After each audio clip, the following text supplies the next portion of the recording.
Reserve. The root of all our evil, it begins with the Federal Reserve.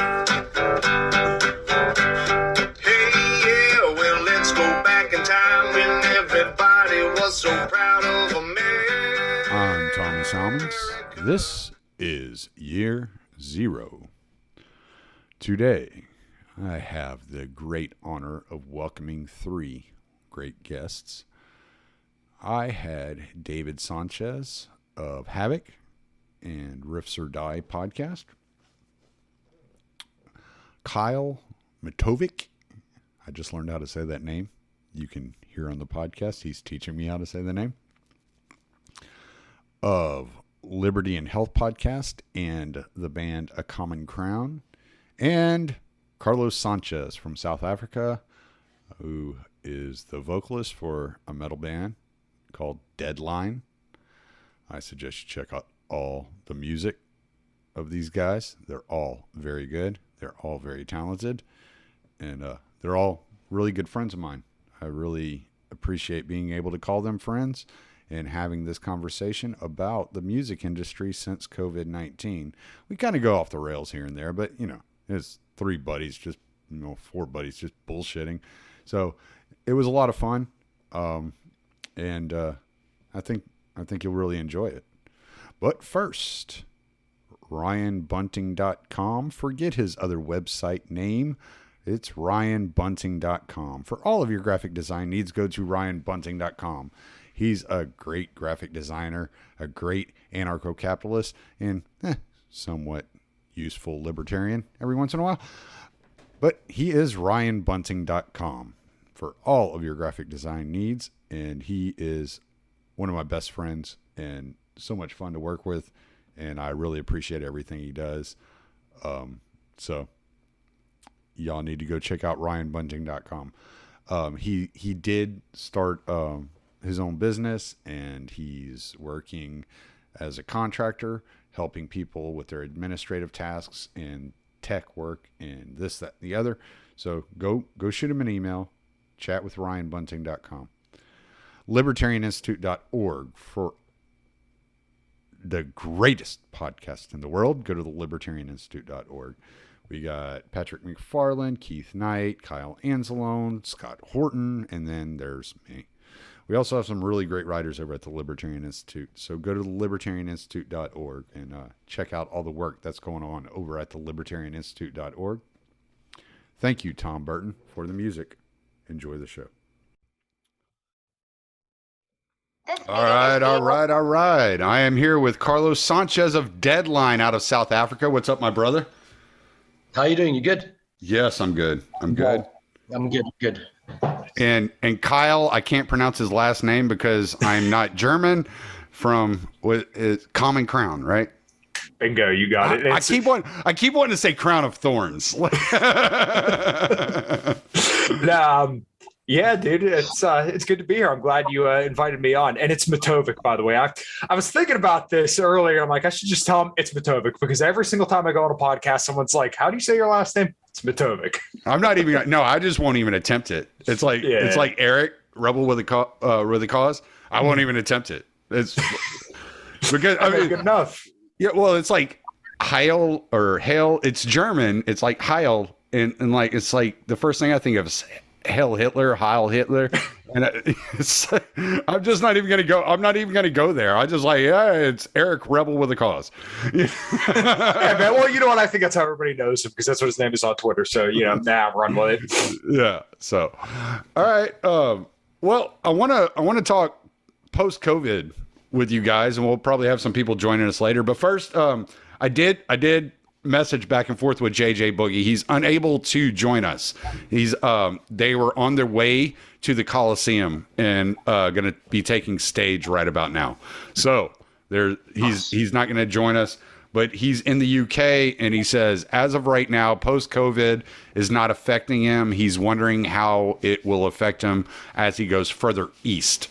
So, but yeah. So Arrested Development is jamming in the UK, so we might be losing a big crowd right now. Nice. But Carlos, down in South Africa, like what were the restrictions like down there? Because I know Beatrix's cousin lived in he was living in Canada, and he actually went to South Africa for vacation, and he decided to stay down there.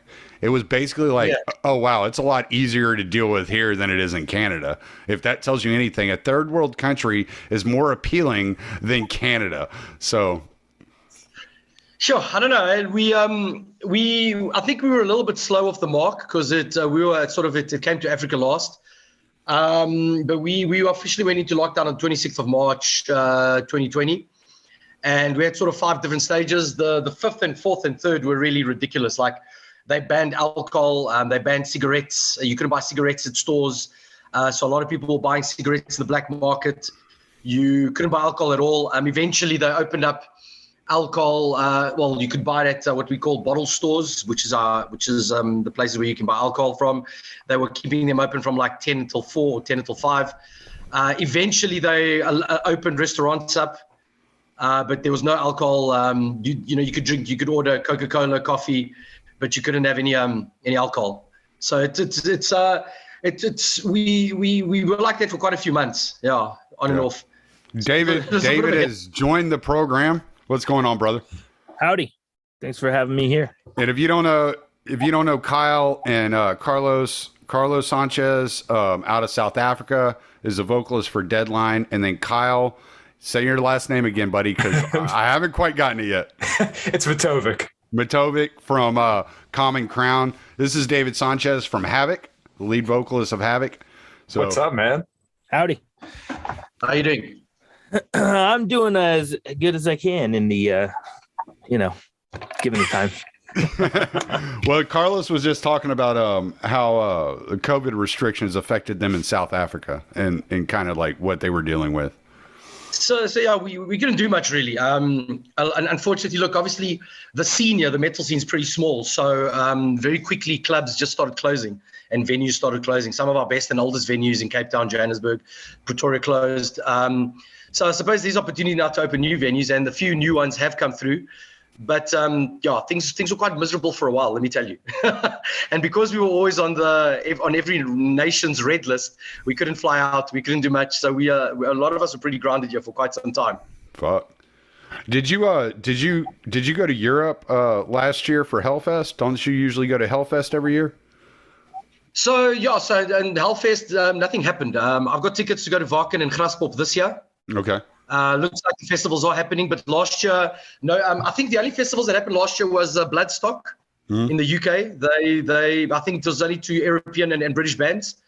And if I remember correctly, that Belgium festival, Resurrection Fest, they also, no, not Resurrection, that's in Spain. What are they called? Alcatraz. They had something small as well. They actually had a pretty mean lineup, which was supposed to have included Testament, Exodus, a whole bunch of really good thrash bands, and but they just. Well, you guys I was supposed to be on there. Here we go.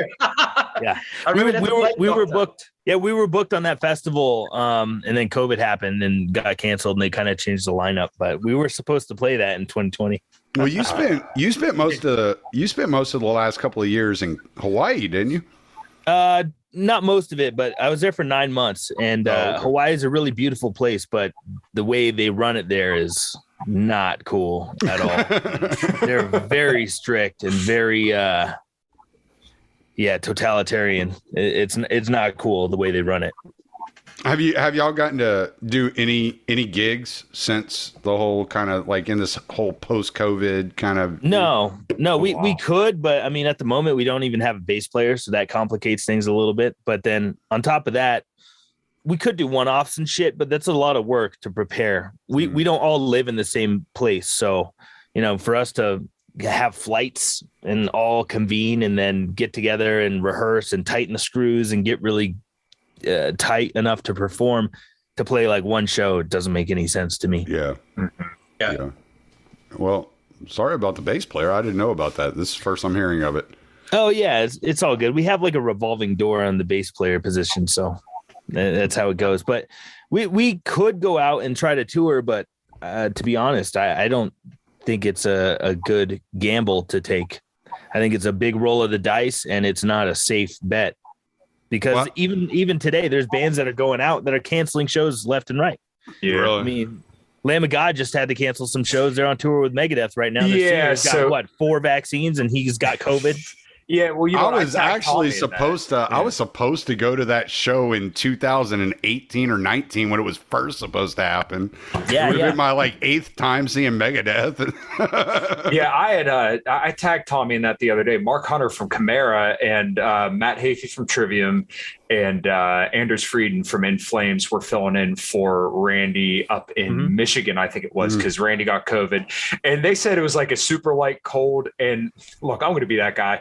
Just let him perform. But why even tell people he has COVID? It's a cold at this point, dude. Get over it. He's vaccinated. I'm sure everybody else in the band is vaccinated. Well, that's why I tweeted you that link of Randy filling in for Mike Williams from the I Hate God show, because Mike Williams was having liver failure. Right, like he was about to die, and that's what it took for Mike Williams to miss an I Hate God tour, and Randy's missing the tour because he's got a cold, and I was just kind of like, this is ridiculous. And it's probably not Randy's doing. Like, knowing Randy and just listening, like, having followed Lamb of God for so long, I'm not going to put it on him. It's probably somebody in his ear telling him he has to do this, but still, you know. Well, if you're out there flying that injection flag really hard, and then you're knowingly going out with COVID and yelling in people's faces, and that gets out, they'll crucify you. So I'm sure that had something to do with it too. Yeah. No, I don't know what he had to say about the vaccine. I didn't hear anything about that, but you know, I talked to JJ Boogie before we got on here, and we were trying to have him join us, and David didn't hear this. I know y'all both heard this, but he was saying he's in the UK right now. They were going to be taking stage right as we were starting to record here. But he told me that everything is pretty normal in the UK right now. So in the UK you can go in and out now. They've relaxed their restrictions quite heavily, and in some of the countries have, but it's crazy because over December, when there was like another wave, Belgium and Germany were quite relaxed, but the Netherlands just switched off. I saw a lot of bands had to cancel shows, had to sort of avoid that part of the tour. I saw now that a few bands pulled out, because there was a few bands who were supposed to play at Graspop and some of the festivals.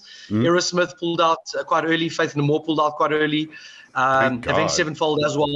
Obituary, Killswitch Engage. Obviously, all the replacements have been European bands. So yeah, I don't know what's going to happen. I mean, there's a ton of American bands coming through. I just don't know.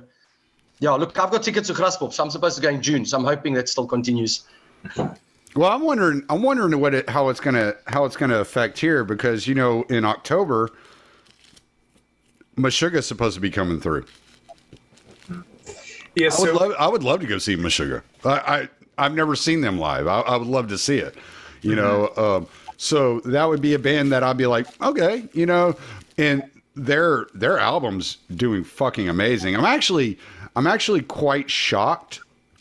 Just the other day, Gene Simmons came out and was talking shit, saying that the fans of rock killed rock and roll due to Napster and streaming and shit like that. And when you see, like, Meshuggah has like the #1 selling album in the United States and the UK, the #6 selling album in like 5 different countries, it's like, really? Is it dead? Is it really dead? Yeah, I think there's just I don't want to say the market's necessarily saturated, but I mean, there's so many different bands that are doing different things right now that you know, it's easy to for people to get into different stuff. So it's you know, Meshuggah, it's been what, 6 or 7 years since they put out an album, and I've listened to that album. I was actually listening to it this morning. Yeah, dude, it's killer. I think they're coming here to Pennsylvania. I saw them on the last tour they did. I want to say that was 2018 or 2019. And it was pretty short. They didn't play any older stuff, but they were pretty kick ass. And, but you guys and David's open for them, so I don't even know why. We've played on festivals with like just about every band you could think of. Yeah. I know. Yeah, y'all are doing great though. Like, and that's why I'm kind of like curious about your insight on touring right now, because y'all released an album. Like you and I recorded the first time like right after COVID hit, and y'all had just released an album. And you're like, we're not touring this album. So I'm wondering whenever y'all are going to get to tour that album. Yeah. So it came out on May 1st. You know, lockdown started March 13th of 2020. It came out May 1st, 2020. And we've never played any of those songs live. And I think we've discussed recording again, doing another recording before we go out. I would like to go out next year when we have a better view of the landscape. I think it'll become a lot more clear of what the hell is going on next year, because at this point I'm still kind of waiting, because they've proven time and time again, they're more than happy to drop the hammer on everyone. So I'm like, just like watching the clock, like, are they going to do it again? Are you in Colorado right now? Yeah, I'm in Colorado, Denver. Yeah. So you're like right in the middle of the bullshit too. Yeah, I mean, Colorado's kind of opened up. It's funny. I work at some of the venues here in town, and my company was like, yeah, okay, so we're going to be opening back up. If you want to work, you have to be vaccinated, and you have to wear a face mask your entire shift.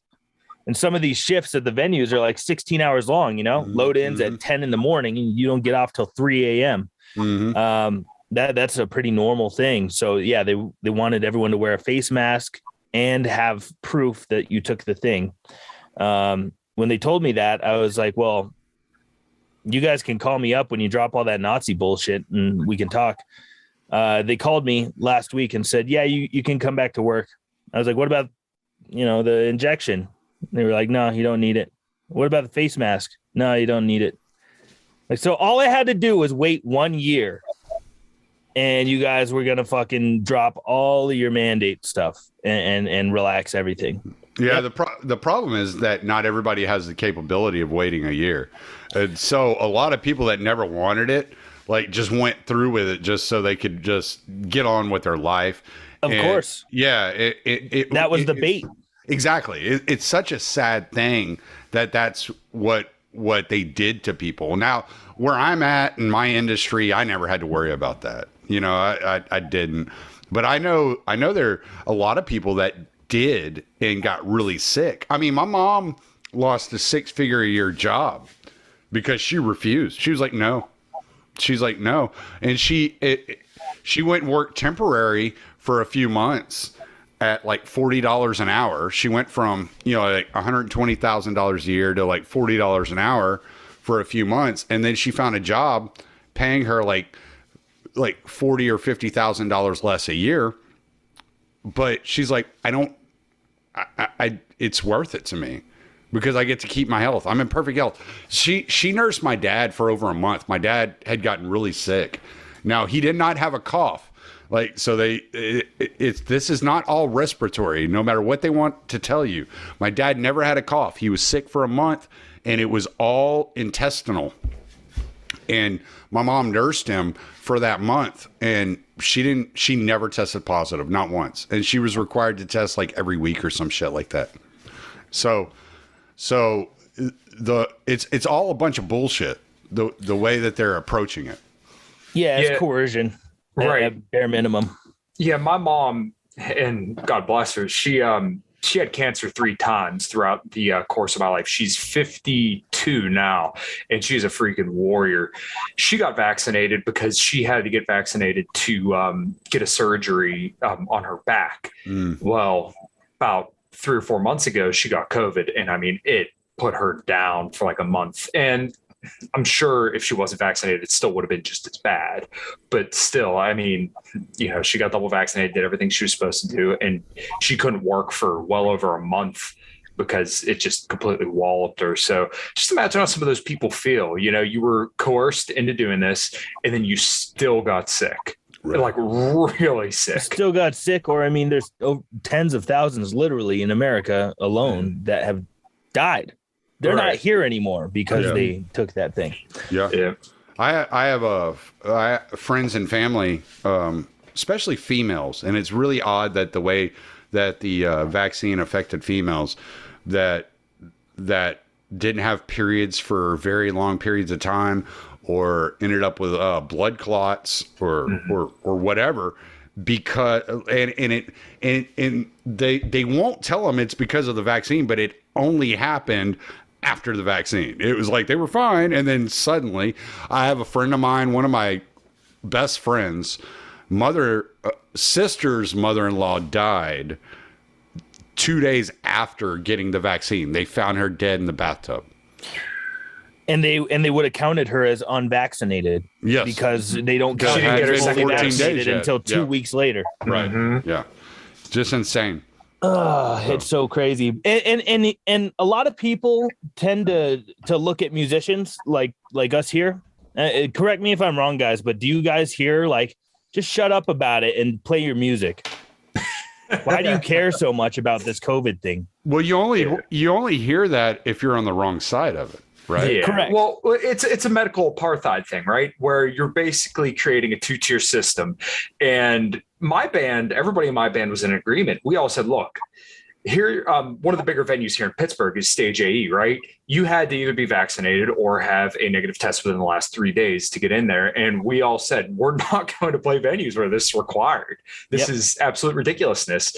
And here, we actually started the lockdowns. I pulled up a thing kind of with the history of COVID here in Pennsylvania. The first cases were on March 6th, and then they closed schools March 13th of 2020. First death was March 18th, and then the 23rd was when they announced the initial stay-at-home order, 10 days to flatten the curve. And then they loosened things up about a month and a half later. And I remember going to play a show at this place called Brandy's in Irwin. And I walked in there, and for the last month and a half, everywhere you go, you're wearing a mask. Everywhere's closed. Either that or they're at 25% capacity. And we walked in there and nobody's wearing masks. It was real weird. And then, about a month later, it was summer of 2020, and then they announced lockdowns again. And we opened for Steel Panther it was June or July of 2020. And it was so the entire time the COVID guidelines have seemed like just this arbitrary tyranny. So that was a sold out show in Butler, Pennsylvania. It was this huge drive-in field, and people were allowed to stand in front of their cars without a mask. But if you left from the very front or immediate back of your car, you had to put on a mask. If you walked in between where the projector was and everything, you had to wear a mask. If you went up to go get food or drinks, you had to wear a mask. But if you were standing in front of a vehicle, you were good. We didn't have to wear a mask when we were performing, but it was so ridiculous. It was like, we're outside. It's 70 degrees out. Carbon dioxide kills the virus, don't you know? Right. Well, then on top of that, over 70 degrees, it doesn't spread. And if you don't have symptoms, this has been proven over and over and over again. There was a study done from the University of East Anglia out of Japan, I think it was. They surveyed 10 million people, or kind of did some kind of form of contact tracing, and they found that less than 1% of those people spread the disease asymptomatically. The World Health Organization came out and said it doesn't spread asymptomatically. Jay Bhattacharya from Stanford said that asymptomatic within a household transmission accounts for about 7 out of every 1,000 cases. Symptomatic transmission within a household is about 7 or 17 out of every 1,000 cases spread. So, unless you're dying, probably not going to give it to anybody else. I was listening to Joe Rogan the other day. I think it was the Douglas Murray podcast that he did here just recently. And Douglas Murray was like, wow, I just found out I had COVID at some point. Yeah. Okay. Well, I can remember perfectly. It was almost about 13 months ago. We were playing at the King of Clubs in Columbus, in this relatively new venue. And the week before, I felt a little iffy over the weekend. And I'm like, yeah, I just don't feel as good as I normally do. Maybe I just didn't sleep right. And then I woke up that Monday and I had no taste or smell. I went to go take a sip of my coffee. I'm like, something's just not right. I felt perfectly fine, but something was a little off. So I made some bacon for breakfast and I ate it. And I'm like, I don't taste this. Something's going on. So I finished my breakfast in the morning. I sat down on the bed next to my fiance and I said, I think I got COVID. I feel perfectly fine, but there's nothing wrong with me. I just don't have any taste or smell. Right. So we both kind of agreed, all right, well, we're going to keep it hush hush and do what we got to do. Nobody got sick. I played a show that weekend, a sold out show in Columbus with over 250 people in the venue. Not a single person got sick from that. Going in here. It was sorry. It was interesting to say the least. I just realized my wife's old dog is in here laying behind my chair. I got good, Slayer behind me, Carlos. Shame, is he still there? Yeah. Hey, guys, I gotta dip out of here just for a minute. I'll be right back. Yeah, do what you got to do, man. Okay, I'll be right back. All right. Thanks. All good. Yeah, we had similar stuff in South Africa where you couldn't walk into a restaurant without wearing a mask, but the minute you were in, you could take your mask off. Yeah. You know, so you'd be eating with your mates, you know, everyone would be sneezing and coughing and, you know, you'd be having the best time. But then when you got up to go use the bathroom, you'd have to put your mask on. Yeah. You know, even at work, we were also told, you know, look, I don't mind taking the vaccine. Like I've put worse things in my body, you know, so I don't, I just want to get this. There's supposedly AIDS in this vaccine. The vaccine is the least of my worries, Bruce, let me tell you. But I think what you're trying to say is you put parts of your body in worse things. Most probably that too. They also forced us at work, and then it's so funny because you sit next to each other when you're supposed to have the mask. Everyone takes the mask off. Then when you get up to go to the bathroom or go to the canteen, you put your mask on.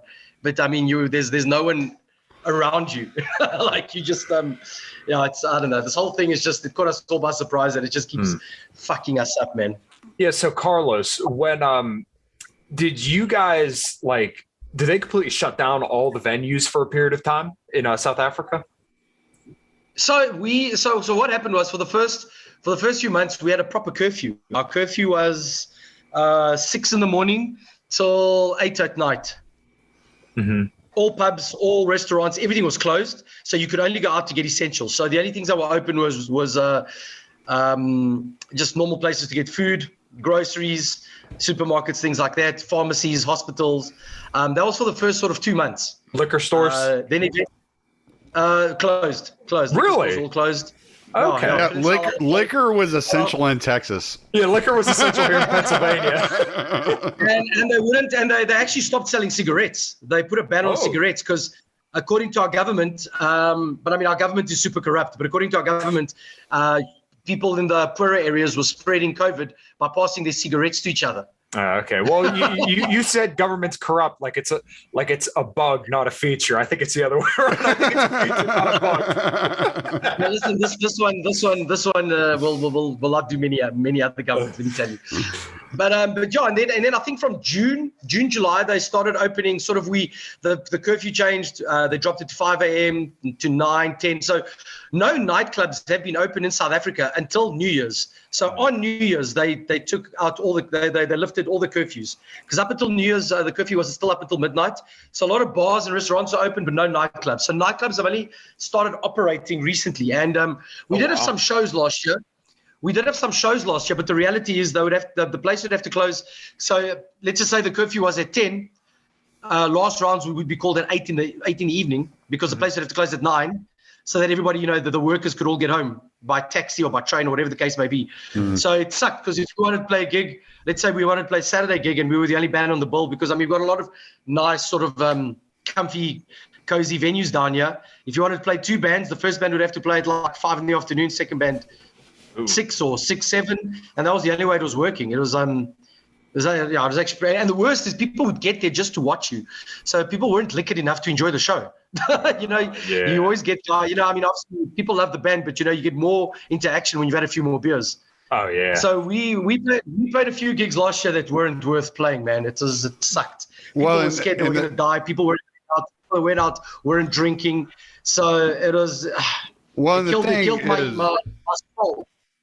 The thing about Carlos's band is they're not like Seethers, so like you're not gonna have heard about them here in the West, but in South Africa they're actually a pretty popular band. Mm-hmm. Like people in South Africa know who they are, and so they do pretty well there. They go to Cape Town and Johannesburg regularly, and they're playing venues constantly. Wow. Nice. Y'all won Battle of the Bands 2 or 3 years? No, so we don't win Battle of the Bands, but we've won a whole bunch of South African Metal Music Awards. We were supposed to have opened for Priest, but Priest cancelled 3 weeks before they came because between Cape Town and Johannesburg, they only sold 5,000 tickets. So that was going to be our biggest show, opening for Judas Priest, but then that didn't happen. But we've been on some lineups with bands that I'm not really too familiar with. But unfortunately, the scene in South Africa it's either people like deathcore or metalcore, so it's very hard to bring other bands over. Like I know at a stage, like we can bring bigger bands, like Maiden came, Metallica came. That was easy enough because the general public enjoys them. At a stage, we're able to bring in Flames and Lamb of God. But I think if you try to bring like a Testament, Cataclysm came too. Amorphous. Yeah, Cataclysm came, but you see, Cataclysm. The problem is we can bring. So Cataclysm's kind of viewed as a smaller band because so you can bring Cataclysm and fill a pretty small venue, and that's fine. Problem is, you want to bring like a Testament or sort of those middle tier bands are very hard to bring over. Yeah. Because there's just not enough fans. Right. And especially in Cataclysm's death metal. The minute you want to bring thrash or power or something like that, you struggle. No one's heard of the bands here because everyone's either into deathcore or metalcore. But we've currently got a band that's touring the States with Artspire, Vulvodynia. I don't know if you guys have heard of them. They're a slam band. They've been doing quite well. They've got a massive following, and they're sort of the first SA band to break the international market. Yeah, you'll have to send me some links. Sorry, you guys do Witch Fest down there, right? We did. So we've had 1 or 2 witch fests, and unfortunately, it just didn't. It wasn't sustainable because there were Christian groups that kept trying to close them down because of the name. Oh God, I remember. I remember when. What's that chick's name? She's a singer, but she played a part in one of these shows. God, I can't think of her name. She's like kind of like a pop Marilyn Manson.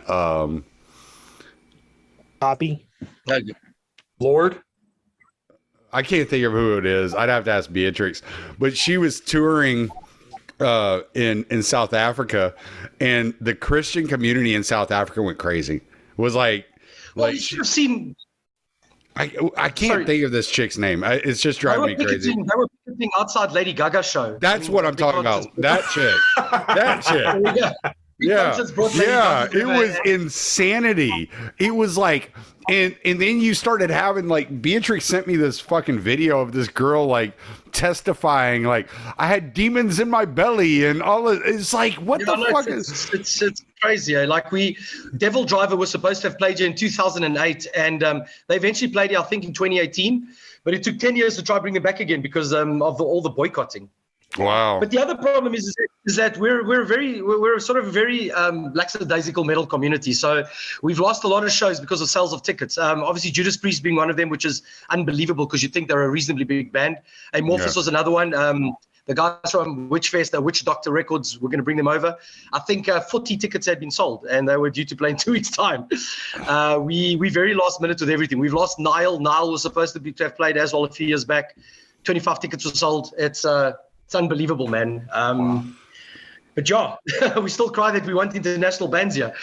Yeah, and see that's some of the thing is like bands like Carlos's or like Mezzanine Floor, which is a band that Carlos has told me about and informed me on. It's like, man, like if we can't get big bands into South Africa to have bands like Deadline or Mezzanine Floor open up for, we need to get these bands out of South Africa into other venues. Yeah. So we were supposed to do Brazil and Argentina before COVID hit.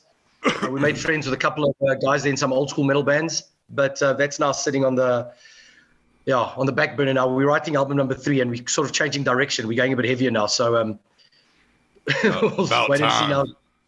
Y'all got some great songs. What was that song about the I think it was the Swedish Snipers? It's like White Death.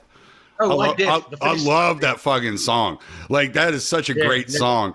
But it's like, man, you can definitely go heavier, man. And you can get away with it. Yeah, no, so I mean the first album was hard rock, second album was more old school heavy metal, and the third one's going way thrashier, which suits me just fine because I'm a thrash head. So I know you are. Yeah, so I love that. So we just do it as a hobby. So. Well, you But have no you thi- choice. You're in your 40s. You have to have hobbies now. No fair. You old bastard. You said you were supposed to go to South America, right? And that fell through. Yeah. Why did it fall through, if you don't mind me asking? Oh, just COVID. So we got we chatted to a guy called Pedro Zupa. He sings in a band from São Paulo called Living Metal. They're very much like a Manowar, Manowar-esque Enforcer, that kind of sort of trad metal, power metal kind of band.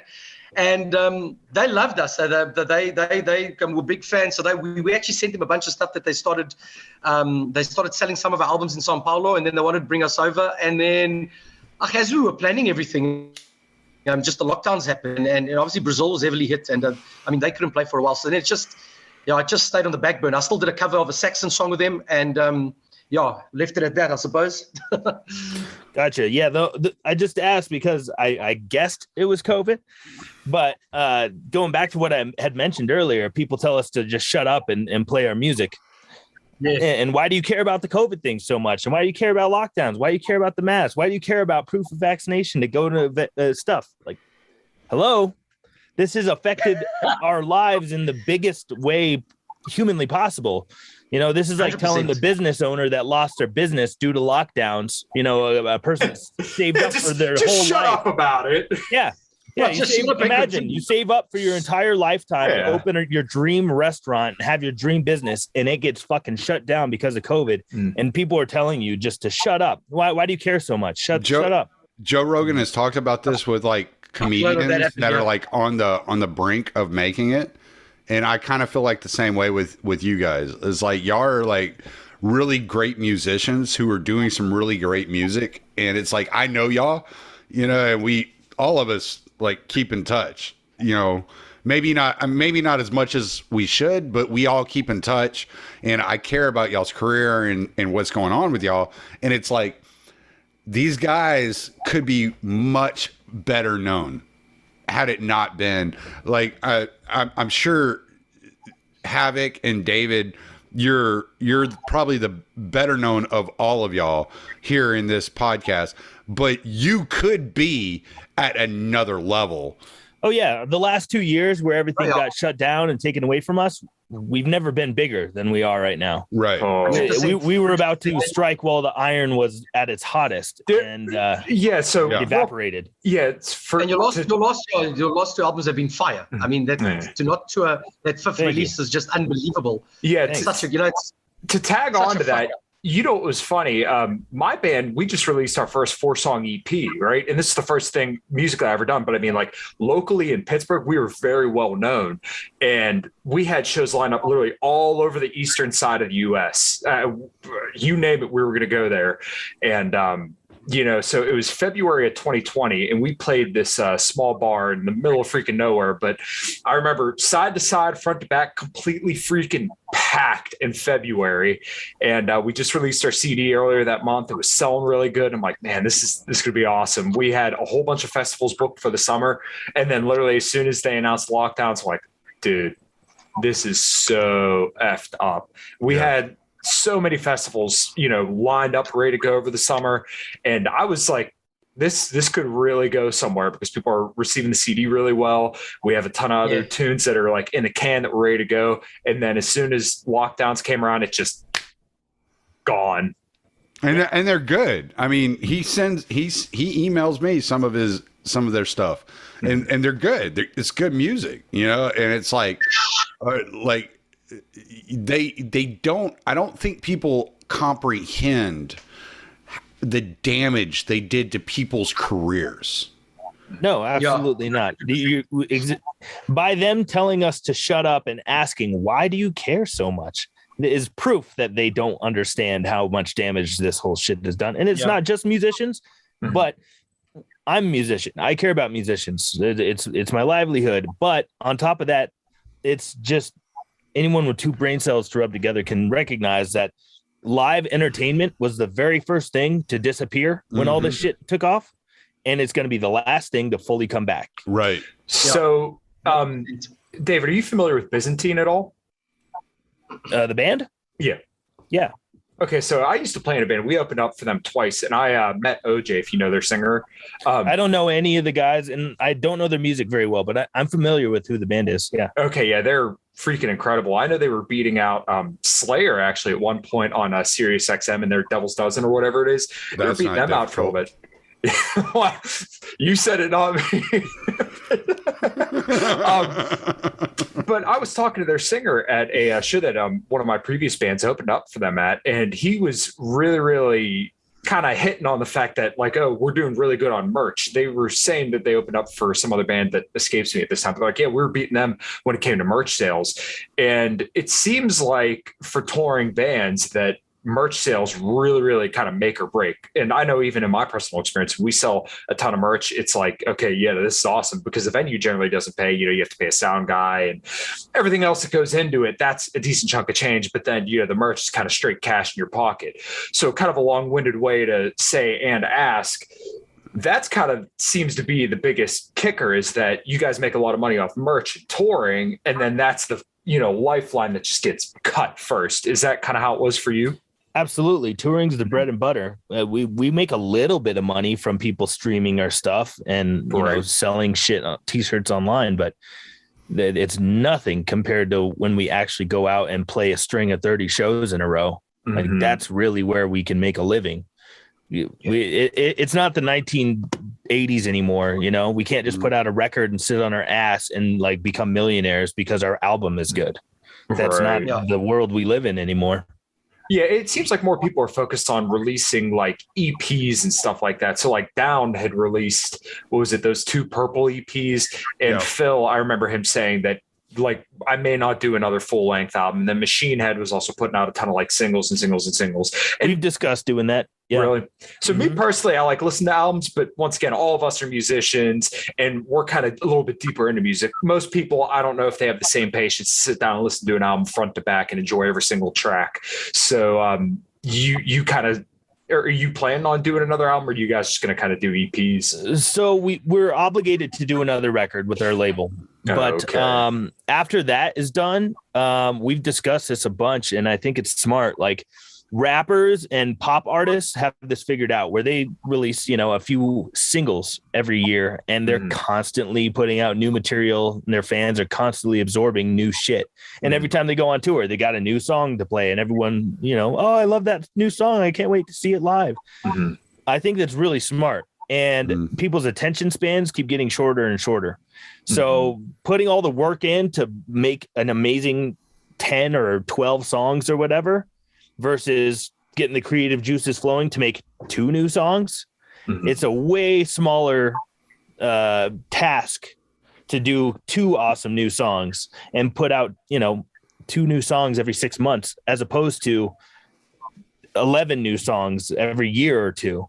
It's a way you can be more creative. It allows more freedom. It takes less time. Your creative juices will get zapped less, and you're putting out material more regularly. So what we've discussed doing is doing something like that, where we put out singles and only releasing them digitally. But when we have enough to like make it a, traditional full length, maybe slap on another couple of extra songs that aren't available digitally, and then press those all onto records and press those all into CDs and sell that as like the album, but it's really just a collection of singles. Sure. We've talked about doing that, and I think that makes a lot of sense. Yeah, I think we want to do that as well. The problem is you're competing against a lot of bands that are releasing singles and 2-song EPs now. And like you said, people just don't have the attention span anymore. So, I get my release radar on Spotify every Friday. What do I go to first? The new Spirit Adrift single, the new this single, the new that single, I'll first do the singles. Where am I going to get the time to listen to an 11-song album? That's a problem. And the 11-song album, bands, we've all got the same style. So, you'll basically be listening to 11 pretty similar songs, whereas you can do 2 songs from Havok, 2 songs from Deadline, 2 songs from wherever, what I'm saying? Like, I think it's a better way to do it. And then I think when you got a collection, like David said, when you got a collection of tunes, slap on a few more, and then there you go, you got your album. I think that's the way to go. I think people, David's talking about the ability to pay attention. I think there's this this whole idea that people can't experience new things, right? So when I listen to like Meshuggah or the new Mastodon or something like that, I'm like, man, the things they're doing and experimenting with are so intricate. And if you could take like the thrash era, right? If you could take like part of the reason I don't like Slayer, and I'll be quite upfront with why I don't like Slayer, I find it boring. But if you, I love Havok. I love what y'all are doing with Deadline, right? So it's like, if you could take that thrash kind of style and you can add in a little bit of timing, like off time, like you go from 7/8 to 5/8 timing from chorus to verse or something like that. It's just that little bit of change. This is something that you brought up Down earlier. This is something that Down did. If you listen to Down's vocals, they're like a half step off. Like, right? So the way that Phil sings with Down is there's this lag to it. It's kind of like drawing you along. It's a half step off. It just pulls you along, but it does it in such a way that it's not interrupting to the song. It makes the song flow. Jane's Addiction was a band that did this. I'm married to Beatrix, so Carlos knows I have to bring up Nirvana. Nirvana did this with some of their songs. There's Zeppelin did it back in the 70s, right? And I think that's kind of what's you can draw people along, not sound like the same old shit, and do something that's different for the listener, which attracts new listeners. Yeah, and that's another reason too that we've discussed doing singles and just more limited releases, because if you're putting out a new song every 3 months, every 4 months or whatever, you can be more experimental because, like, you know, hey, you fans didn't like that one? Well, just wait like a few weeks and you're going to have another one. Right. You know, that's why I feel like that's why artists in the 70s and shit were able to get so weird, because they were putting out music constantly. Like Queen put out a record like every year. Listen to Yes. Yeah, Yes, Zappa. Yes, Zappa, Thin Lizzy, Queen. Like all of these bands were putting out a record every 6 months or 9 months, you know? So they could get like weird and experimental because, oh, you didn't like that one? Well, just wait 6 months. You're going to get another one. I was listening to an interview with the Animals as Leaders. And yeah, those guys are fucking amazing. Number one, like I don't know. I've looked at the instruments they're playing. They're not recognizable. They're like from another planet. Yeah. And so those dudes are just fucking brilliant.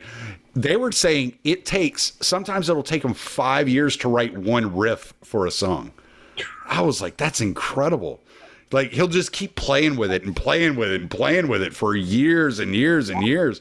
And I'm like, wow. And I wonder, like, I don't recognize any sound that you're making. Like it's because you're doing all this incredible stuff. But I don't know if people, do you think people are too limited in their scope to get beyond the 4/4 timing? Because I find myself getting bored with a 4/4 time. If I listen to a band that's just playing 4/4 every song, I don't want to listen to it anymore. I'll hear it once and I'm like, okay, that was good. And I'll move on to like Tool or Mastodon or somebody who's experimenting with, even if you look at like Alice in Chains from the 90s, they were playing around with a 7/8 time and switching from a 7/8 to a 4, a 3/4, and they were doing all this weird shit with their timing. You look at Dimebag, the way he played his triplets, right? And it was like, wow, what the fuck are you doing there? Is there something missing in modern music? Has it all been done, or do you think bands are too anxious to release the next album because people are so limited in their capabilities to wait? Like, what do you think it is? I think first off, you're the exception, not the rule that likes odd time signatures. Probably. Yeah. Most people, want. And you were talking about, animals as leaders sometimes taking years to complete a riff because they keep refining it. That's all good and fine. There's nothing wrong with that. But then on the other hand, you also have shit like Motorhead, like Ace of Spades that probably got just shit out and it's legendary. That's Smoke it. on the water. Yeah, Smoke on the Water. Like, a lot of the most legendary songs are simple. 100%. Yeah. Look, when I listen to music, I just want to have a good time, man. My biggest problem with I'm more of an entertainer rather than a muso, because I'm a front man. I play a bit of acoustic guitar, but I'm not a muso per se. So I get pretty fucking bored, man, when I put on Tool and like only the other day was I able to sort of start understanding Gojira a bit better. Oh, but I want to. Oh my God! Me too. Yeah. I mean, when I get on stage, I perform my ass off. Bruce Dickinson is obviously one of my heroes growing up. So I want to have a good time. So I much rather listen to Motley Crue or Metallica or something that kicks me in the. That's why I love thrash metal so much.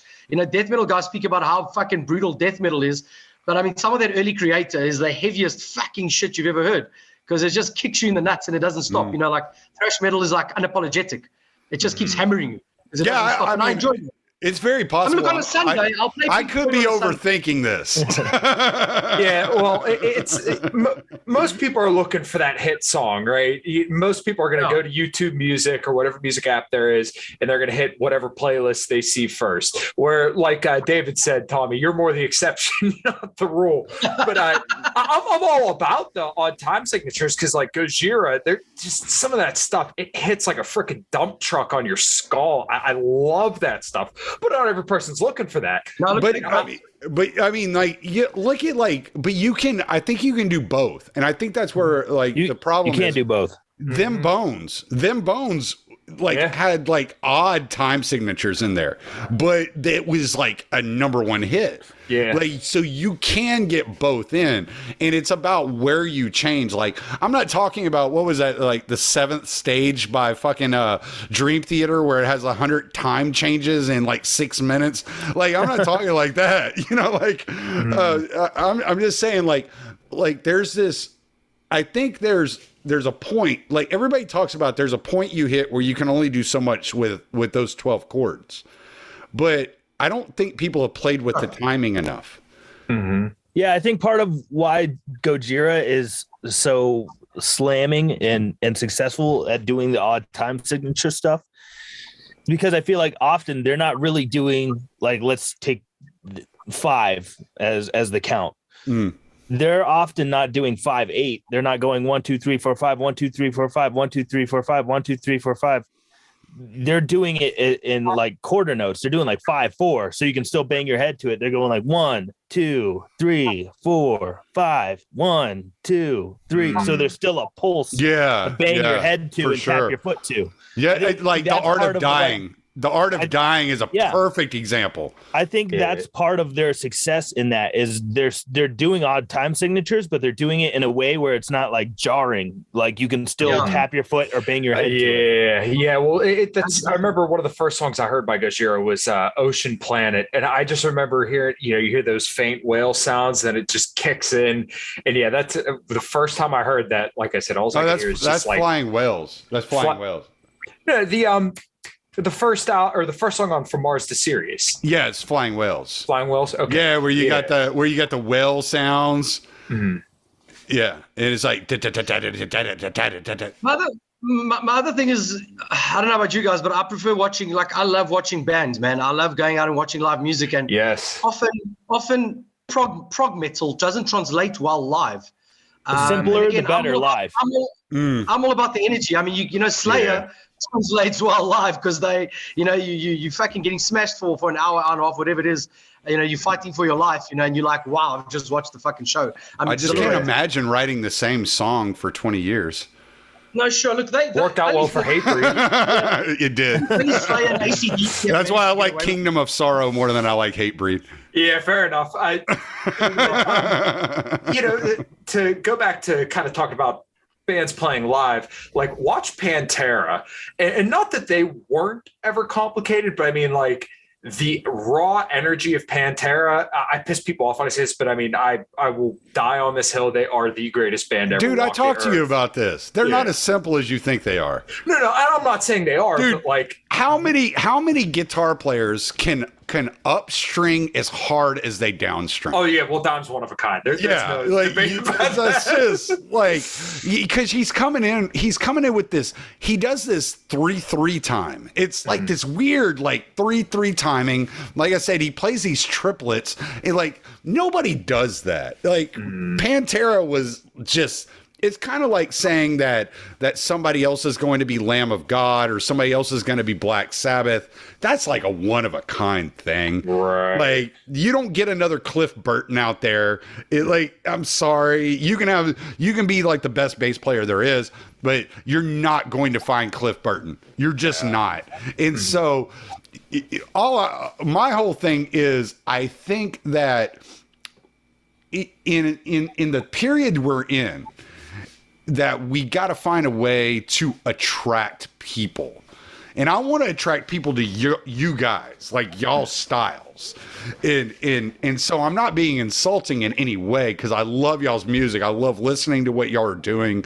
I always appreciate it when y'all send me new music. And I'm just like, okay, these are the guys I want at the head of the stage. These are the guys I want headlining. How do we get them there? And I think we really have to look at how do you draw that differentiation between you and what's happening today? Because it's a complicated answer. The 4/4 timing only lasts you so long, right?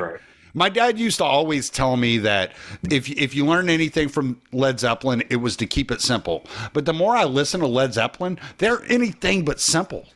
Anything but simple. It's pretty complicated. Yeah, exactly. And Zeppelin is a lot like you guys were talking about Pantera. Zeppelin is the same way. It's kind of like a super group without being a super group. You need every member of that band for it to sound the way it does. And Rare with Zeppelin and Rare with Pantera, they never had a lineup change. It was the same. I mean, well, Phil wasn't the original singer, but like as the incarnation that we know them, like they never had any lineup changes. That's super rare. Yeah. Yeah. Super rare. Their original vocalist was horrible.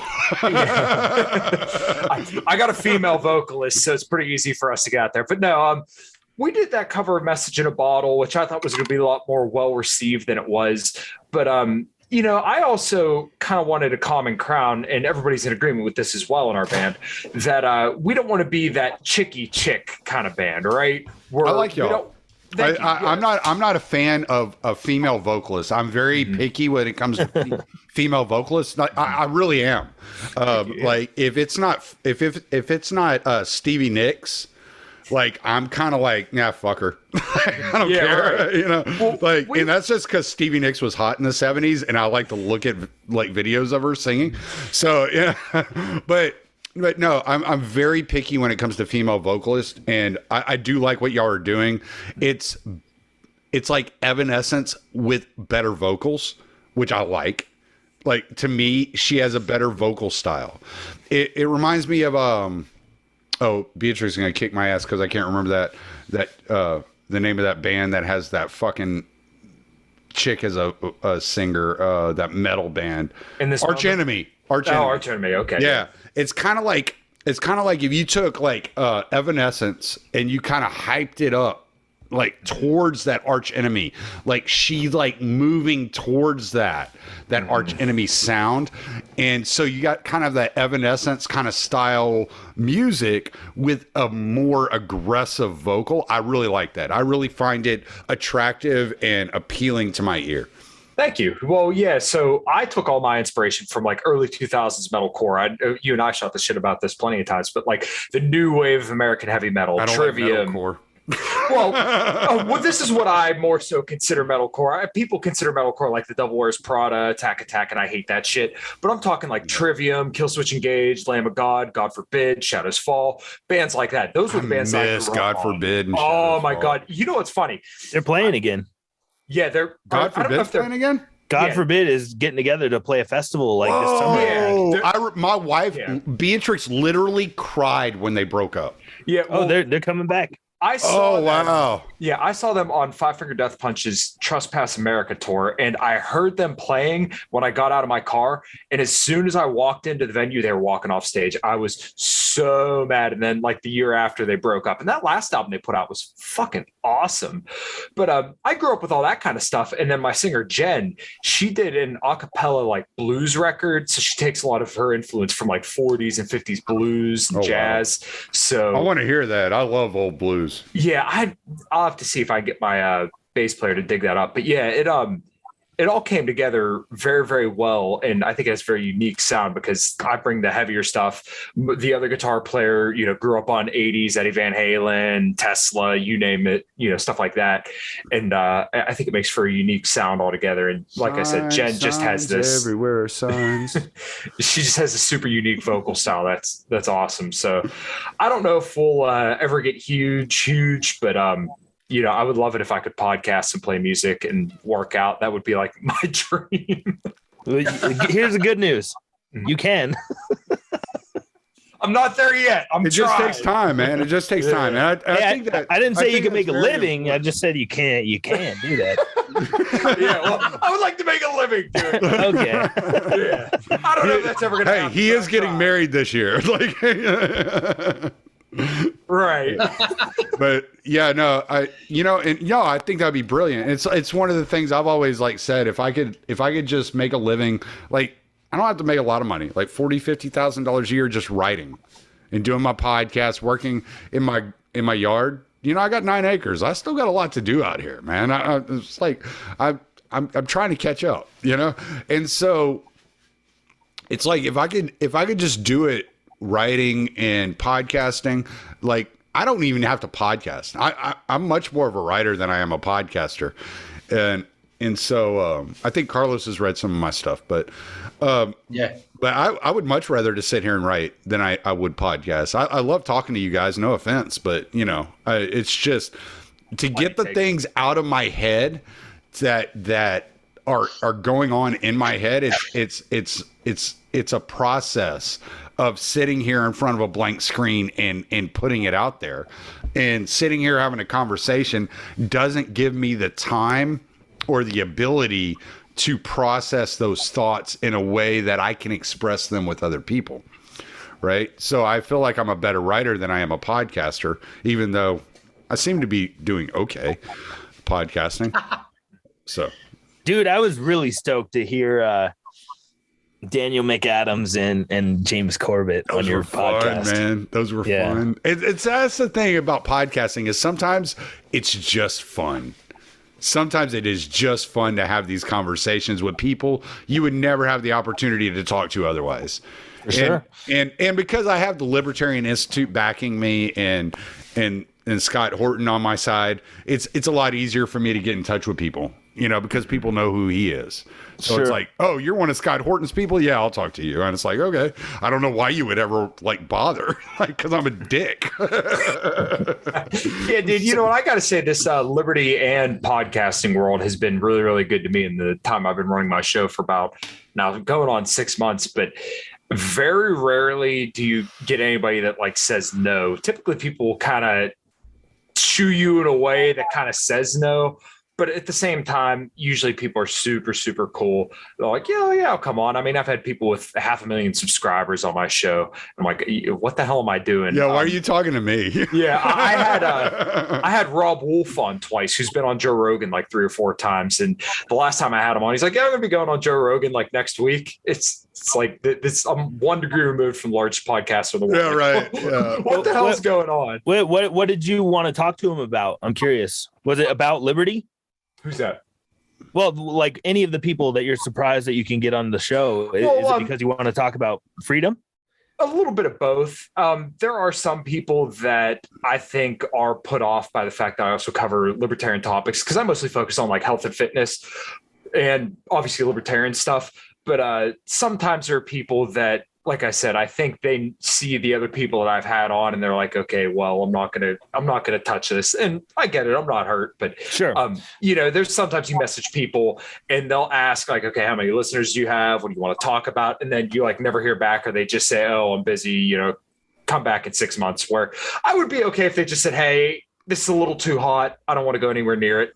Like, okay, sure. I get it. Yeah. Sure. Yeah. But the ones that are happy to do your show are probably the pro-liberty people, right?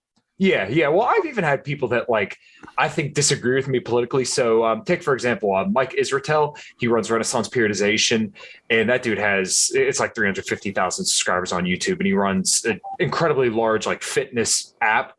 And we weren't like eye to eye on COVID, because I don't want to say he was like necessarily pro lockdowns. I don't want to speak for him, but he seemed a lot more cautious and a little bit more bitten on the COVID narrative than I was. Cause like right from the outset, I'm like, this is bullshit. Even in March 2020, I'm like, this is way overblown. It's an overreaction and we're being told bullshit right now. I just know it. And he said, oh, well, you could have like 6 million people dead if, something really breaks out. Like this could be like a Holocaust worth of people dying. And not that he's entirely wrong, and I understand why people are skeptical, but when I asked him, like, because he grew up in Russia, right? Like, do you see any kind of similarities between growing up in, Russia when the Soviet Union was collapsing to kind of how things are going now here in America? Because he lives here in Pennsylvania, I think, over towards Philly. And I don't want to say he pushed back, but it seemed, like I said, like he was a little bit more bitten on the narrative than I was. And I'm not insulting him. At least I hope it's not coming off that way. But I hate using the term red-pilled, but he seemed a little less red-pilled than me on the whole subject. Sure. Yeah, I would imagine that people that are liberty-minded are happier to come on to a podcast that maybe is lesser known and talk about freedom, because people that value liberty like talking about it in a place where they don't have to walk on eggshells while they're doing so. Well, right. One of the things that Scott Horton told me, like, because he was one of my first guests, all right? So Scott Horton, Pete Quinones, and Michael Harris were my first 3 guests. And all 3 of them I'm very good friends with today. And this was back in September of 2018. And I was shocked whenever Scott agreed to come on my podcast. And he's like, look, man, like, you might have access to people I don't normally talk to. And so I want my message to reach their ears, no matter how much of a fucking idiot you are, Exactly. Yeah. So I was like, all right, that's like fine. That, I think. And that's why I love Scott, because Scott's like, he will, if you contact Scott, he's like, yeah, I'll come talk. I talked to him the other day. It was funny, and maybe I shouldn't put this out in public, but I'll say it here and then I'll edit it later. I was talking to Scott. We were texting the other day and we were chatting, and he's like, damn, dude, I just did this podcast. And I was like, okay. And he goes, this motherfucker was a conspiracy theorist from fucking hell. If I wouldn't have known that. And I was like, yeah, but think of the people that you reached. And that's how he looks at it. He's like, he will agree to do your podcast without knowing who the hell you are, because he's like, I just want to talk to their audience. I want them to hear the anti-war view, like why we shouldn't be involved in all this shit. Like, that's it. That's all I want to talk about. And so he doesn't really care who hears it. And so he'll find himself in some situations where he's like, oh shit, if I would have known that ahead of time, I wouldn't have done that. But it's like, no, you're doing the right thing, because you were spreading your message and you're getting your message out there to people who would have never heard your message ahead of time. Yeah, dude, I've hashtagged Scott so many times on Twitter to get him on Joe Rogan, just because that dude's so well read on everything. But yeah, honestly, the some of the health guests, the guys that are kind of out of the political world, to David's point earlier, they're stoked to go on and talk about their skepticism of the U.S. regime. Rob Wolf, the first time I had him on, for the first hour, we talked about health stuff. In the last 45 minutes, I mean, he's every bit as informed as, us guys on, the government and how screwed up some of the things are that they're doing. So it's really cool. When you let some of these guys go, they're like a kid in a candy store. They can't wait to talk about stuff that they don't get to normally talk about, because they know that their normal audience doesn't want to hear that kind of stuff. So when they can talk to a more liberty-based audience, they're stoked to kind of share that with you. Yeah. Right. Yeah. And the cool thing is, like, I've heard Dave Smith push Scott onto Rogan, and I think it's just a matter of time, because he was on Temple. I think it's just a matter of time. They live like 30 minutes away from each other. It's not that big of a deal. But how many people has Rogan ever had on his podcast that have debated Bill Kristol on foreign policy? It's like, and smack the shit out of Bill Kristol. Like, just laid him out. It was like, okay, dude, like, you don't even belong on the same stage as Scott. Did you know Scott resigned as a libertarian after that debate, right? Did you know that? No. Well, he committed murder that day. Oh, he was no longer abiding by the non-aggression principle. Oh my God. No, he threw that to the wind. That was bad. But I love that guy. Like, if I ever hear anybody talk shit about Scott, I'm willing to go to, I'll give him my address. Like, I am such good friends with Scott Horton. Like, I'm like, here's where I fucking live. Come on by, dude. We'll just fight. Like, fuck you. I'm not even going to argue with you online. We're just going to fight if you talk shit about Scott Horton. Reasonable response. Completely reasonable response. But but I've spent a lot of time with Scott. I've gone out on the boat with him and, like, hung out with Scott. Like, it's like, that's my boy, man. Like, don't fuck with him. You got to go, David? No. I got a question for Carlos. Oh, go ahead. So you're in South Africa, and that's allegedly where the new terrifying Omicron variant of the Black Plague came from, right? Thank you for bringing this up. I wanted to ask about that came from. Yeah, I think we were the first to discover it. Rumor has it that it actually came from the Netherlands. Rumor has it that if you have sex with babies, you can cure AIDS too. Carlos gets that joke. Our scientists just seem to have uncovered it, but it caused so much fucking crap for us. Let me tell you, because it put us back on the red list of all the countries. Yeah, it was such a fuck up. Like, it caused a lot of havoc for a lot of South Africans that were overseas that couldn't come back. And it was nuts. But look, we had a few. So obviously we followed the normal spikes like you guys did. We just got everything a bit later until Omicron. When Omicron hit, let me tell you, like, people were getting COVID here like it was crazy. And we had a hell of a lot of deaths, especially in Pretoria. A lot of people I know lost their parents. And it was just because I'm Portuguese, so in the Portuguese community, we lost quite a few guys from the community, and it was hectic. Like, people were genuinely scared. Hey, can I ask? I want to ask you about it.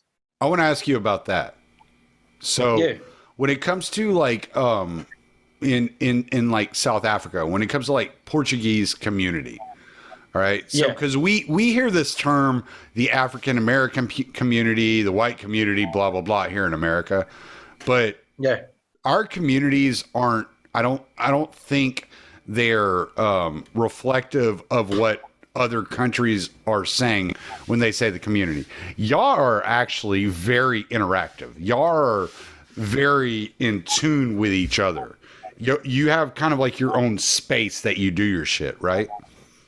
No, look, we like especially of where I come from in Pretoria, we got quite a big Portuguese community, a big Greek community, Italian. So we've got like Portuguese school, Italian school, Greek school. There's a lot of Portuguese clubs where you can go play soccer, football. you call it what you want. We'll make fun of you later. So growing up like I did. Obviously I went to school in English. We learned in English and in Afrikaans, which is a sort of a local language which is based on Dutch, roughly based on Dutch, Flemish. But then after hours, I'll go to Portuguese school. We play football there. We play club football because I almost turned semi-pro. Well, I was semi-pro, I almost turned pro. We play football there, do Portuguese school, but we're quite a tightly knit community.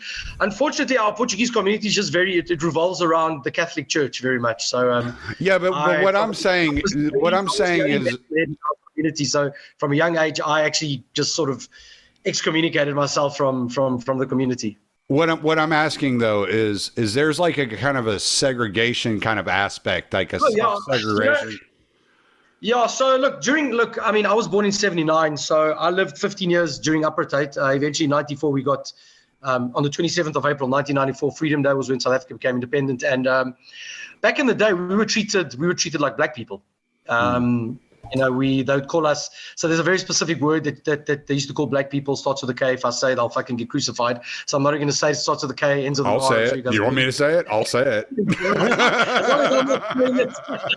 And so they used to call us CKs. So basically, yeah. Nice. You know the word. I'm not going to say it. Lime leaves. Why are they calling you lime leaves? I don't understand. What does your race have to do with a lime leaf? So we used to fight a lot with them. I mean, like, so growing up, my biggest issue was white Afrikaans people. You know, on the way back from school, bus stop, we were always getting into fights. We'd have to go home like another route, etc. So, I mean, I didn't really know racism back then because my biggest issue was the white man, because we got treated, even when the communities that we lived in. So, obviously, with the Group Areas Act, all the black people had to live in outside of the city. So there was all these like locations, Attridgeville, Sourceville, Shoshanguve. That's where all the black people lived because they weren't allowed to live with the white people. And then the very next suburb was where the Portuguese people would stay, Pretoria West. And then the very next suburb, you'd find the Italian people. And then all the white folk would fucking live. So growing up, like, we had a lot, like, yeah, it wasn't great. So when you know, post 1994, things became better, but then obviously the new issue then was black versus white. Yeah. And then we went from being oppressed to we still continue being oppressed because now we're seen as white. Whereas so now you're white. Now we're white, but pre-94 we were black. So if you take out your if you took out your front two teeth, could you be colored?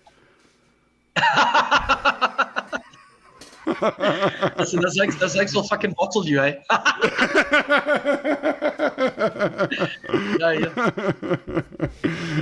I think those are some inside jokes. I see David and Kyle are like, what the fuck is he talking about? Two teeth? Yeah, what the hell is this? So people of mixed race in South Africa are known as coloured. They're called coloured. But I mean, you can't go to the UK and call a coloured person coloured because they'll fuck you up. There, it's mixed race, if I'm not mistaken. Here, it used to be mulatto, but you're not allowed to say mulatto anymore.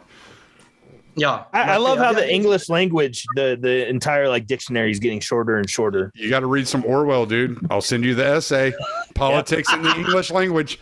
Yeah, double speak. He wrote this badass essay.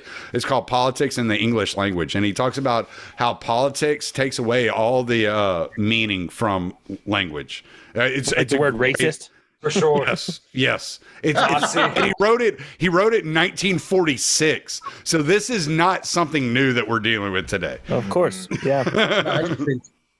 Do as a prophet. Yeah. The South Africa thing is really interesting. It's so strange. White people move into Africa and then they're like, no, you blacks, get out of the city. Well, that's not actually how your spot, and then that's not really how it happened. You can find a lot of really interesting books on the history of South Africa back in the day. So like South Africa was not very much. There wasn't like civilization there. There was like nothing there, and except for in the northern portions, there was like 11 tribes, and so the Dutch were setting up. And this was back during Cecil Rhodes' time, right? So in the 1800s, because South Africa isn't as old as the U.S. So what was happening is they were looking for a port to refuel ships and get food. So they moved into this area that was not like the people weren't living in. And then they started moving further north. And as they moved further north, then they started finding other civilizations. And then at first, it was kind of like whenever it was kind of like when first the British came to America, there was kind of this interaction and this trade going on. And then it was just like, no, we're going to fuck you up and we're going to take over. You're like, we want the resources all for ourselves. So then there was a war that took place. And there's a lot of history, South African history that's very interesting to read.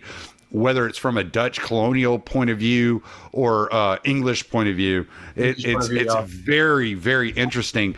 A lot of what people don't understand are the Dutch South Africans are different than the English South Africans.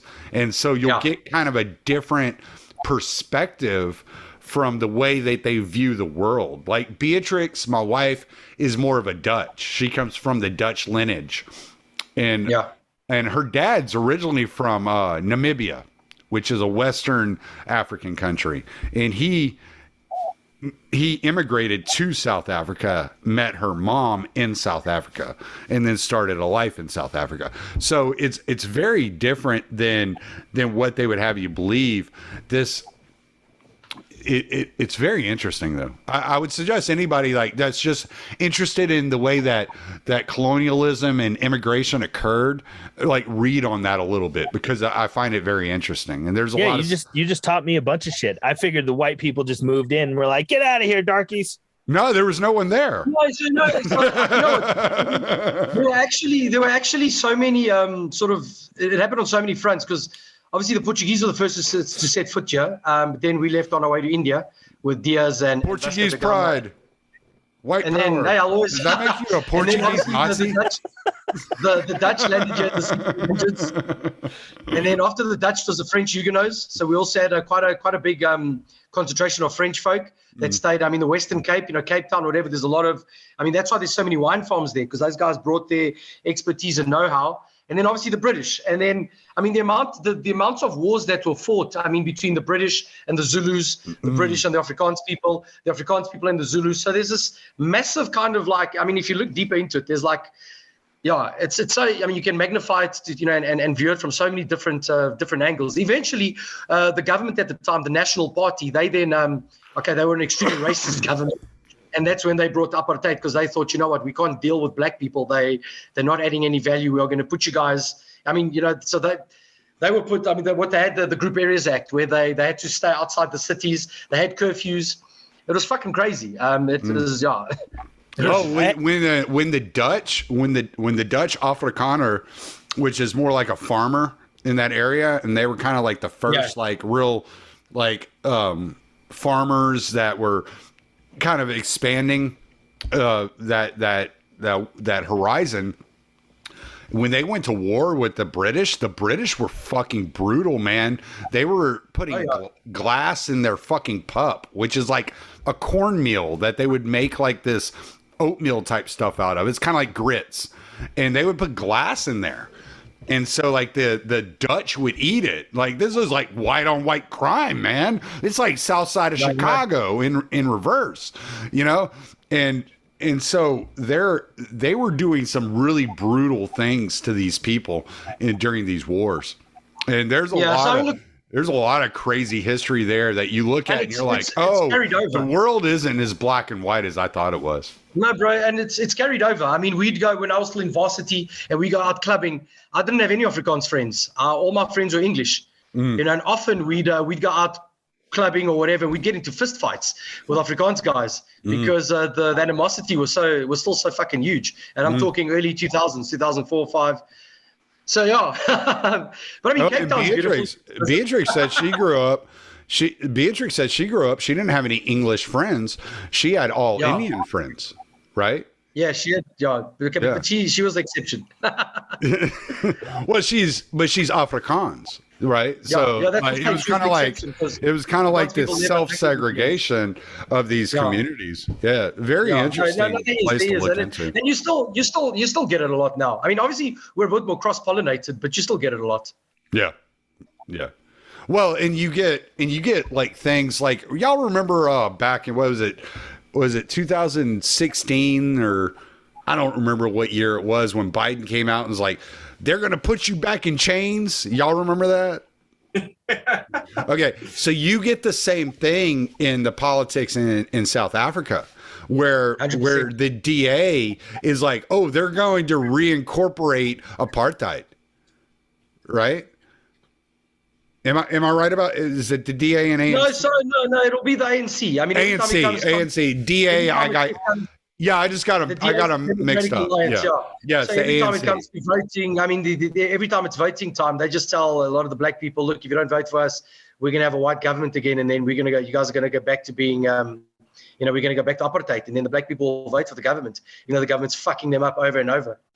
Yeah. Fear is the number one easiest way to control people. Exactly. Yes, so the way that I've kind of looked at the landscape, at least here in the US, is that the left wing will use racism and the 1% to drive their voters out to vote, right? Terrify people that way. And then Republicans will use China and the border. Now, the thing is that there's a grain of truth to every single one of those, but the degree of how true and how real that threat is completely different. And each side will play it up bigger and bigger and bigger to, once again, fearmonger the hell out of people. Like you hear a lot of the populist right wingers, I just did 2 shows on this, that they tell you be absolutely terrified of China. China's going to come over here and take over the country. Beijing, Biden, right?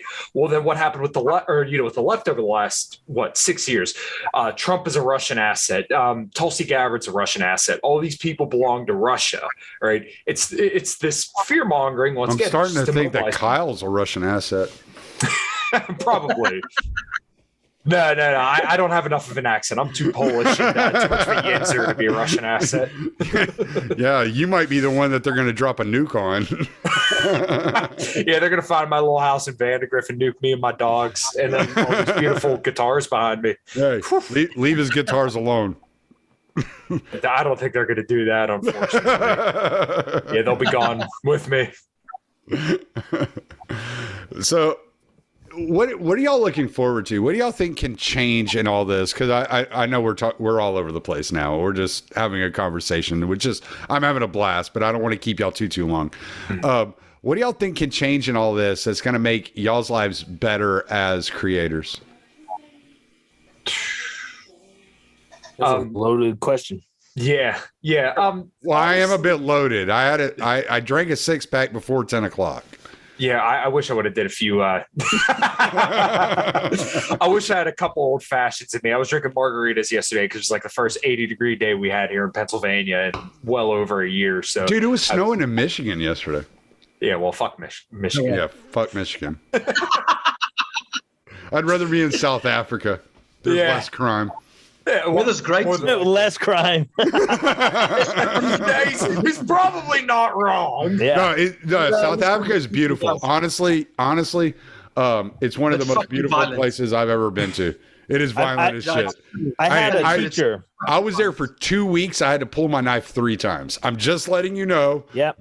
If you go there, be careful, but it is gorgeous. I had a teacher in elementary school who was from South Africa. And she would tell us how at nighttime they would always leave their windows on their car cracked just a little bit so that when a brick would get thrown at it, it wouldn't shatter the window, it would bounce off. Yeah. Kind of like in San Francisco, they're leaving their trunks open so people can just steal their shit. Yeah, don't break my windows. Just get in. Just get in there. Beatrix got mad at me whenever I was in South Africa because she's like, you can't talk to people that way. And I was like, bullshit, fuck these people. Like, I'm American. I'm American, motherfucker.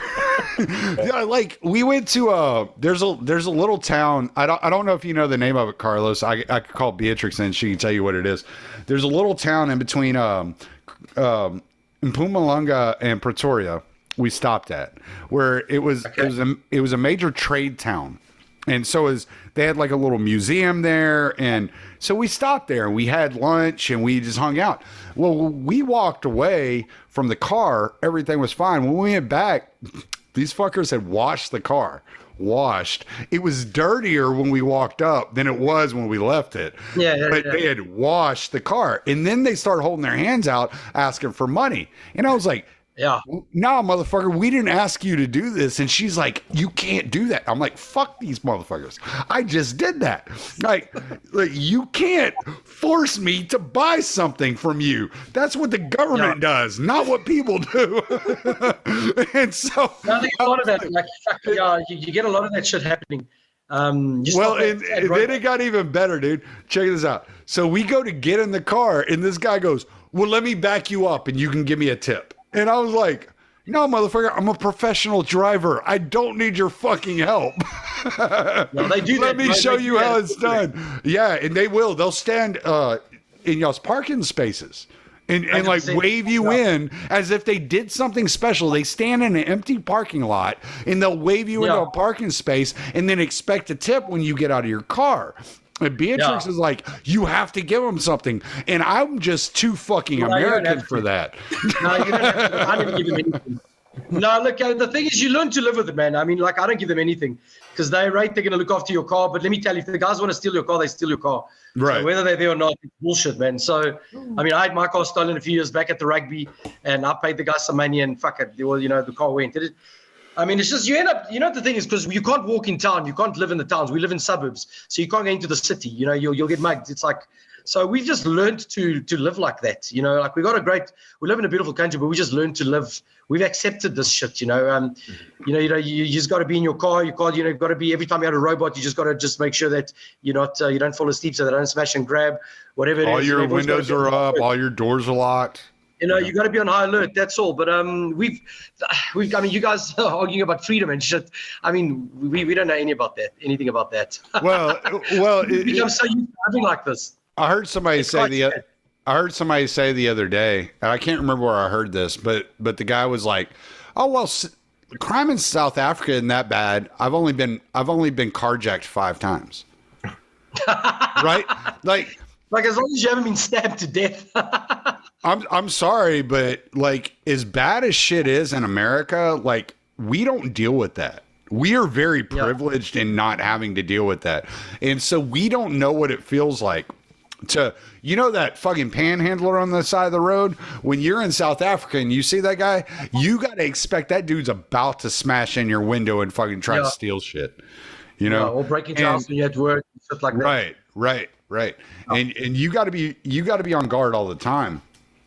It's a different type of place to be in, and as beautiful as it is, and it's gorgeous, absolutely gorgeous. I would highly recommend anybody go there to see like God's window and all that stuff, man. Some of the most beautiful country I've ever seen in my life. But you have to understand what the civilization is. Yeah. 100%. Yeah, I couldn't imagine. I had Joe Evans, who's running for Congress out in Idaho, on, and we were talking about the Afghanistan war and how over the last 20 years their population tripled. And it's strictly because of U.S. intervention and nation building that this was ever able to happen, right? It's the bubble economy kind of situation where you provide a situation that's not sustainable at all. And then when America leaves, and not saying that we shouldn't have left, we absolutely should have left. We should have never been there. We pull the rug out from underneath them when they thought they had the sustainable, we're handing them hand over fist money. So they thought, okay, well, times are good, so we can just, have all sorts of babies. And then now that rug's pulled out from underneath them, there's a whole generation of children now, maybe 2 generations, that just will not know that same potential prosperous life. So it's you create these unsustainable scenarios, and now, just tons of people are going to be punished because of, poor decisions on other people's parts. Right. Those exact same scenarios you're describing may be coming home to roost here soon enough. Exactly. Truth. Facts. Yeah. Intentionally so. Well, you look at banker bailouts, right? 2020, when, they bailed out the airlines and everything. Well, they've been operating on such tight margins because of low interest rates, because the economy was set up to benefit people to take risk, right? You have 0% interest rates, so you could pay back the money same as cash, and anybody can get a loan for anything. And then as soon as something takes a downturn, you always know that the bank's going to be there to bail you out.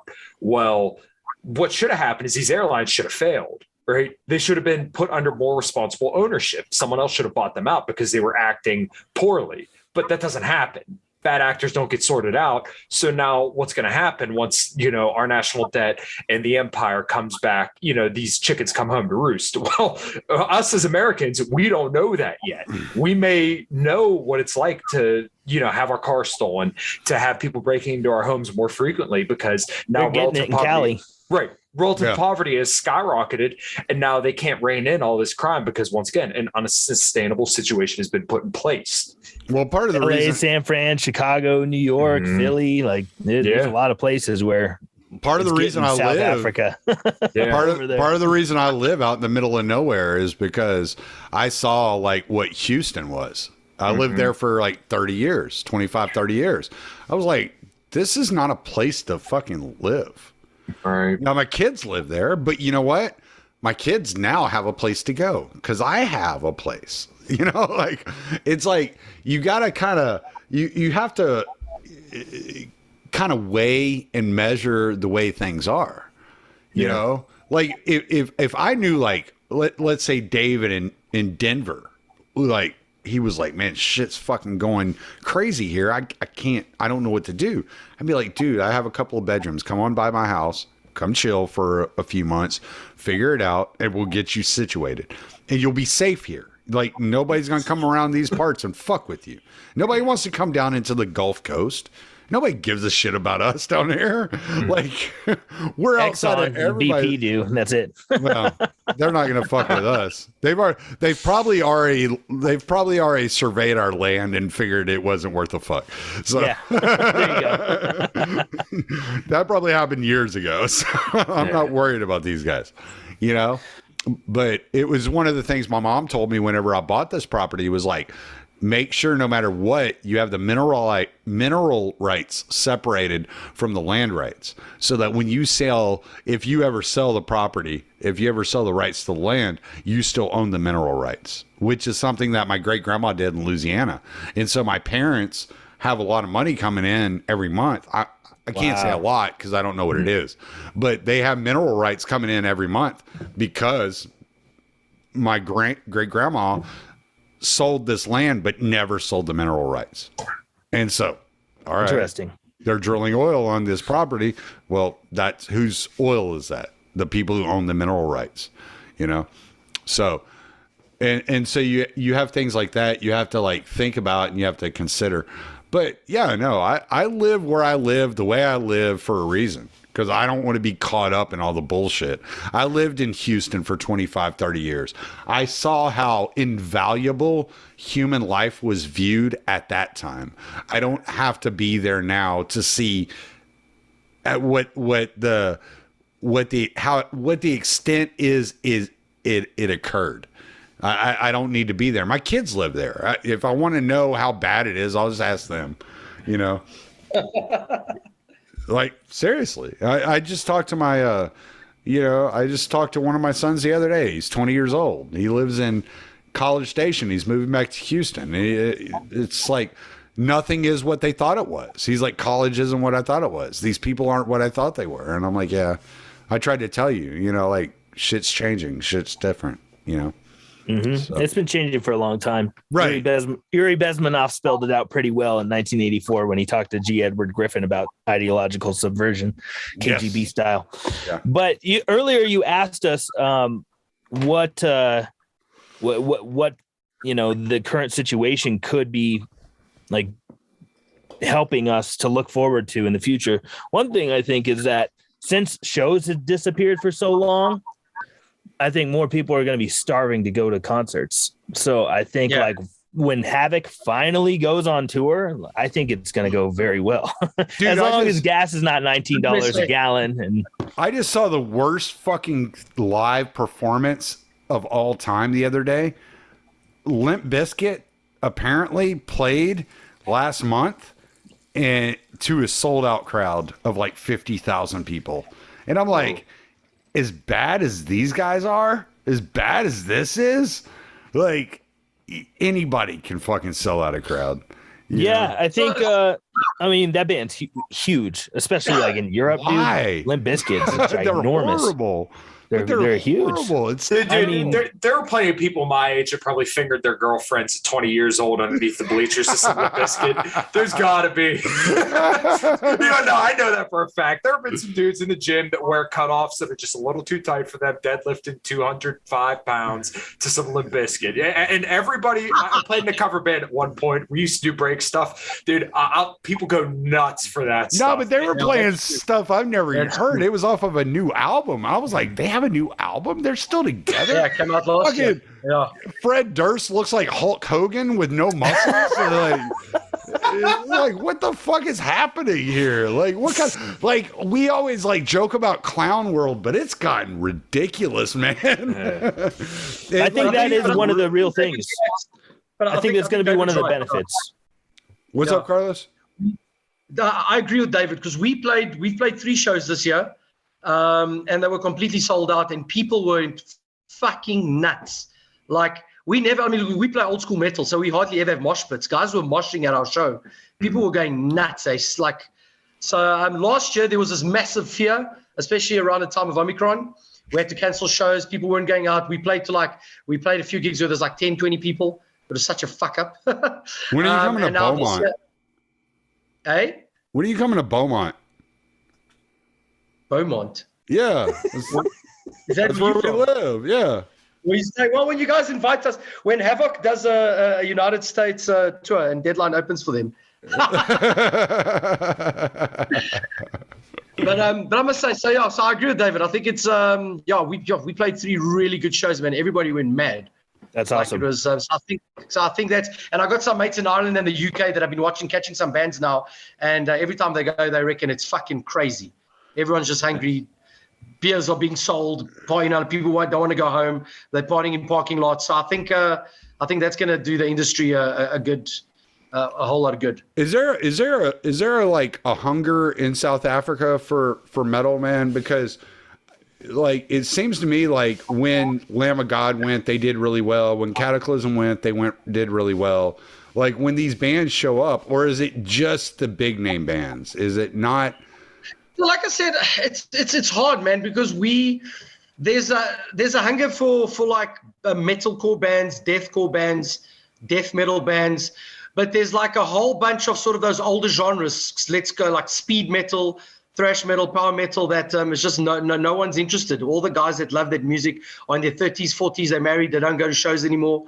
So I mean, we've brought some younger bands. I don't know what their genres are. I don't know who these bands are, but they sold out. Like there was a band called Gavin Dance that did really well. I didn't even know who they were. But for example, like I told you, I mean, Amorphous could only sell 40 tickets and they had to cancel the show. So there is a hunger, but it's for the heavier stuff. Look, Witchfest got a whole bunch of bands together because they put Cataclysm, Behemoth, Ailstorm. So that worked out quite nicely. But I mean, it's not big crowds. I mean, you're talking. If we host a festival like that, I mean, we'll be lucky if we can get 2,000 people there, maybe 1,000 something. I mean, Blind Guardian came and we had less than 1,000 people for Blind Guardian. I know Beatrix introduced me to this band from South Africa. Like I think they broke up, but it was a friend of hers. I think it was a friend of yours as well. A band called Sacrificed. Sacrificed, yeah. Yeah, they were fucking great. They were awesome. Yeah. They were amazing. Yeah. And it's wow, like. I was just thinking, like, man, if this type of metal is like thriving in South Africa, like we need to get a bead. We need to figure out how to get people there to pick up this talent because they were great. Mezzanine Floor, which you introduced me to, I love those guys. I can't get enough of those guys. I think they're so brilliant. Really such a great band. Yeah, so Sacrifice still toured Europe a bit a few years back. They played in Switzerland, Austria, Germany. But the guys have been around. Look, they're already in their middle to late 40s. So the guys just packed up because the market just, like I said, there's a lot of people that are immigrating. A lot of, and let's call a spade a spade. In South Africa, most people that listen to heavy metal are white people, and a lot of white people are immigrating. So a lot of the, show, you're getting less and less people at shows, and less and less. Obviously, the younger guys just want to hear, sort of. Like the Volvodina type music, slam metal, the sort of deathcore, Job for a Cowboy, that type of stuff. That's quite big. I mean, we brought just Nothing before wrong COVID. With Job for a Cowboy. First concert I ever saw. We brought Black Dahlia Murder over 4 or 5 days before lockdown, and they went down a treat. They absolutely destroyed, and the place was packed. So, I mean, we were supposed to open for Corpaclani. I don't know like how many people that was going to get, but they were supposed to come, and then obviously COVID. And there was Papa Roach's in the plans. We were actually supposed to also open for them. Like a band like Papa Roach will go down huge. I mean, you could easily get 5,000 people. But I mean, but then it will be people outside the metal community as well. But generally, it's weird, man. I mean, it's like you'd think Judas Priest would have sold out, and they, people didn't watch Priest. But when Maiden came, Maiden sold out. So it's just a weird, and I think the people here, they know Maiden because of Fear of the Dark, they know Metallica because of Enter Sandman, they know AC/DC because of Thunderstruck. Then all the Afrikaans people will go to the show and you'll have a fucking, it'll be packed. But there's just less and less metalheads in South Africa. Although north of the country in Botswana, there's a massive metal scene that's thriving in the smaller towns. You we actually played in Botswana. Yeah, you were going there for a while, right? We're the time of our lives there. It's just black people. They dress in leathers. They get cowboy hats. They get their clothes all done, and they absolutely love old school metal. You see Maiden shirts, Priest, Metallica, Testament. It's crazy. So but I mean, they got no clubs. So when we go there, we play in community halls, and these people, like, guys, you've never seen anyone more hungry than a Botswanan crowd. It's fucking crazy. Nice. It's fucking, I mean it in more ways than one, but it's fucking crazy. So for me, my bass player and drummer have hosted the Rock for Life concert series, which is just a children's charity where they give literal thousands of dollars to kids who need it, kids who have different kinds of cancers or different kinds of diseases. In 2020, I believe the attendance for them was the best it's ever been in the entire 21 years that they'd been doing it at that point. So that's just a clear sign. People are dying to get back out and go see live music. And, we played Gigaroo. We played it. That's the second event. So there's, I'm sorry. That's the first one. So there's Gigaroo, Rock for Life, and then Rocktoberfest. Well, we played Gigaroo, and last year I had a whole bottle of Jameson and 9 White Claws, but I mean, there were people there just eating the shit up. It was a great time, and I was so hammered. I saw videos of myself playing. I couldn't believe I hit everything. I was I don't remember playing any of that, but it sounds good. So, we're all right. But I did that. I was thoroughly impressed. So, but yeah, suffice it to say, I think people are dying to get back out there and just enjoy live music again. And it seems like things, at least here in Pennsylvania, are most of the way back to normal. And at any moment, they could decide to turn the screws to us. And like Philly? Yeah, right. In Philly, it seems like things are kind of going back a little bit. Philadelphia. Yeah. But it seems like Philly's kind of getting to be a little bit more normal again. And once again, at any moment, they could decide to turn the screws. They did it about a week or two ago for like 4 days and then backed back off. Oh, really? They got rid of the mask thing 4 days after they implemented it? If I remember correctly, yeah. I got a lot of friends over there. But yeah, so... Well, the science changes so fast these days. Oh, yeah. It just conveniently, it changes. Is Philly really that big of a metal community? I've never been over to Philly. We do well in Philly. Really? Yeah. Okay, yeah, it seems like it. Just curious. Yeah, because I know that Philadelphia video. The DVD? The DVD where Randy's really like, I love Philadelphia, we made our fucking living here, Yeah. Philly's good. Every time that Guar comes to Pittsburgh, they're always sold out. And so like here in Pennsylvania, it's always, about the East Coast hardcore. I remember being a kid going to some of the pizza shops up in Natron Heights, just a real small town, and there'd be, 40 or 50 people in somewhere that's like the size of your small garage, just packed in there going nuts. So there's was at least 10 years ago, a real big kind of hardcore scene. And one of my buddies has been on my show a couple times, Taylor, he plays in a hardcore band. He was telling me about there were venues that refused to lock down, and there were just people packed in these small basements and stuff like that for hardcore. So the guys that like hardcore, they're just die hard. I like that. Mm-hmm. I got to boogie out of here, guys. Yeah, well, all right. Well, plug, Bubba. A plug, I mean... Everybody, if you want to listen to my band, is called Havok with a K, because we went to public school. HAVOK. And I also host a podcast called Riffs or Die. And we should talk sometime, Kyle. And Carlos, we should talk too. You guys should come on my podcast and shoot the shit. I'd love to. Love to, brother. Yeah, let's do that sometime. But yeah, Riffs or Die is my podcast, and Havok's my band. Thanks for having me on again, Tommy. Yeah, no doubt, dude. You have a good one, and I'll make sure everybody has a way to get in touch with you. Sounds good. Nice to meet you, Kyle. Nice to meet you, Carlos. For sure, brother. You too. Take it easy, man. Nice last name, Mr. Sanchez. All right, brother. You have a good one. We'll talk later. See you. Sounds good. See you guys. Cheers, eh? Yo, Tommy, I'm gonna have to shoot just now as well, eh? Yeah. You have a good Monday. You got anything to plug, man? Plug us some Deadline. Where can we find some Deadline? Y'all got some new music out? Nothing new. We released an EP last year, April. New enough. Called Abigail's Crypt, where we did 3 covers: a cover of Holy Diver by Dio's Holy Diver. We did a cover of Billy Idol's Rebel Yell, but we did it in like a glam rock kind of vibe. And we did a cover of Ghost Square Hammer, where we just sped it up a bit for all the metalheads who don't like Ghost being so slow and ABBA-esque.